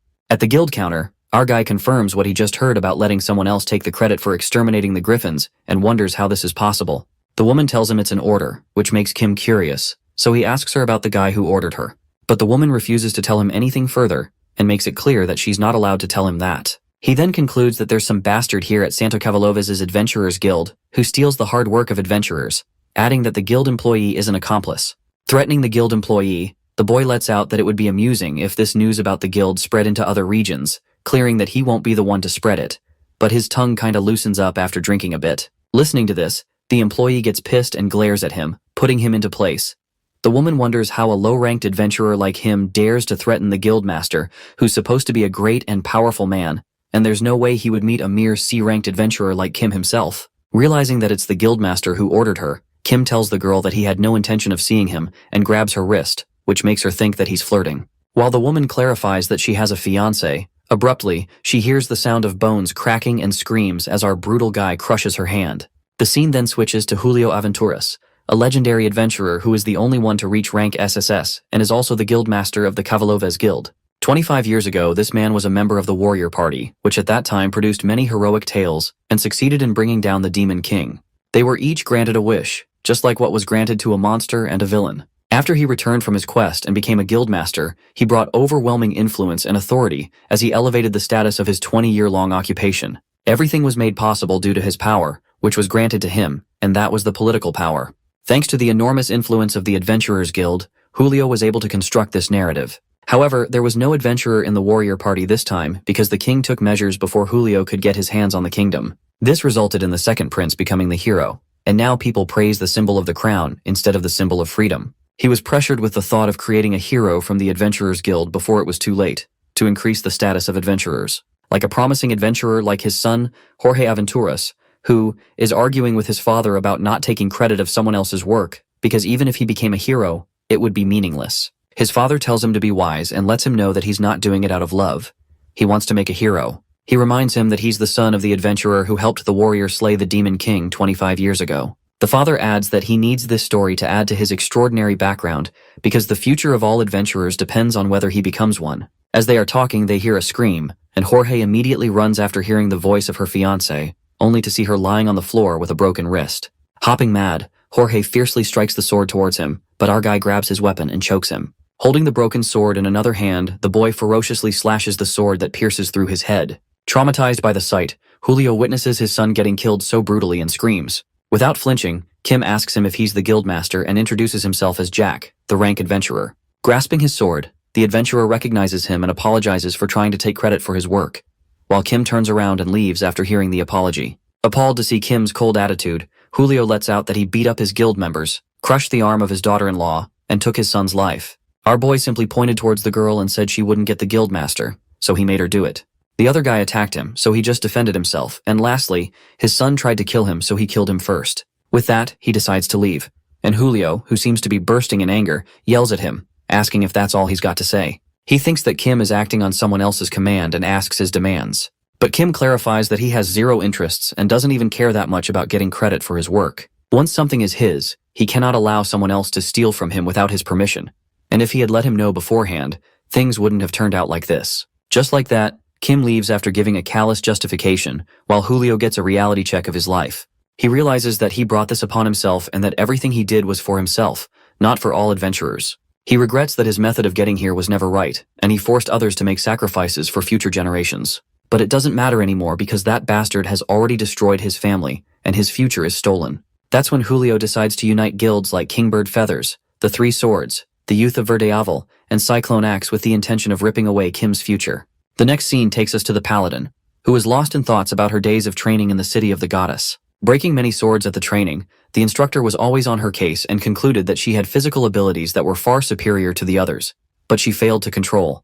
Deep in the thoughts, she recalls that her mentor made it clear that she'd be the king of the jungle if she were a beast. But as a paladin, she's a failure. Those words echo in her mind, and the paladin thinks about Master Kim, who taught her how to use her powers without holding back at all. However, this was the opposite of her paladin training, making her puzzled about whose words she should follow. On the other hand, we see many guys pointing out the place where Jack, the C-rank adventurer, seems to be staying. After that, as Kim is going on his way, he encounters Julio and asks him the matter, saying he already accepted the apology. But Julio seems to be hopping mad and questions him if he remembers a young man he killed, confessing that young boy was his son. Distraught, the father assumes how someone like Kim would know the feeling of losing a child. Shockingly, the guy responds that he knows it well. The vicious monster continues that after orphans and widows, he has more childless fathers than anything else, and each of them prattles on about getting revenge. While Julio peeks at the guy being so shameless, he rages with anger and asks what happened to those fathers who wanted revenge. Our guy then confidently points toward himself and lets out that he's still alive, which is pretty obvious. That's when Julio loses his cool and attacks Kim, who seems defenseless. He pulls out his sword and leaps towards the guy, calling him an insolent fool. Holding the sword, Julio reckons how he has developed an aura and sharpened it for decades, adding that this power can slice through dragon scales like paper. He might be an old man, but he is of the previous generation of the Warriors Party and the world's only rank S adventurer. Flaunting his full capability, Julio strikes his sword and aims straight for Kim's neck. However, this fella never loses to anyone and kills Julio in a flash, with his blood dripping everywhere. Stepping away, Kim notices many guys dashing away in the opposite direction, screaming that there's a monster. Our boy gets flustered as they pass by him, and it's clear that they're not running away from him. Just then, he witnesses a cold-blooded massacre as the blood of people spills everywhere on the streets, and peeks at the paladin standing near them with the blood dripping from her very hands. While the girl trembles with fear as tears stream down her face, she looks at his master and calls for him. Not reacting at all, Kim sits against a wall, takes out his magic pouch, and yanks out a big piece of Griffin's leg. He begins munching on his food while the paladin wipes her tears and sits beside him. Kim asks her if she wants some meat and she nods her head. To his surprise, the paladin aggressively starts eating the meat, which seems to brighten up her mood. Meanwhile, the girl eats the meat like a hungry beast. Our boy looks at her with his side eye, thinking that griffin meat isn't that good.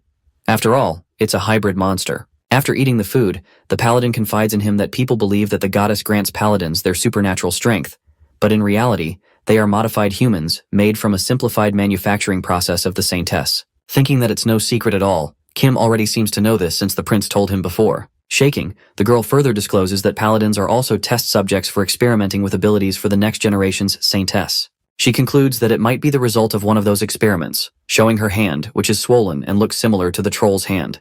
Clenching her fist, the girl lets out that she cannot overcome this strange impulse, while Kim realizes why he felt an odd sense of familiarity when he first met her. It is then revealed to us that Kim never once considered even his parents to be the same kind of life form as his, and the same goes for his disgusting pig-like brother. For this reason, he always kept his distance from everyone and kept his abilities a secret. But strangely, he showed the paladin his abilities without hiding anything, because she was the same monster as him. Kim then remembers how they made a mess here and completely wiped out the Adventurers Guild of Cavaloves along with its guildmaster. Yanking out his thoughts, our guy instructs the paladin to get a ticket for carriage, as they can no longer stay here. When the girl asks him where he's off to, Kim informs her that he has some leftover business to deal with, and assures her that it won't take him long. As soon as the girl sprints to get the tickets, a voice calls for Kim. It appears to be the assassin who happened to hear their conversations. Nonetheless, our guy asks him for payment, and the assassin hands him a pouch. Meanwhile, Kim contemplates that the higher-up speculated that paladins were used as test subjects for creating saintesses. There is no definite proof, however the paladin's words confirmed that hypothesis. The assassin then tells him that he got him some travel fare and a new identity. Jack, a 26-year-old Class 4 mercenary who is a member of the Spurs mercenary clan of Almaruez.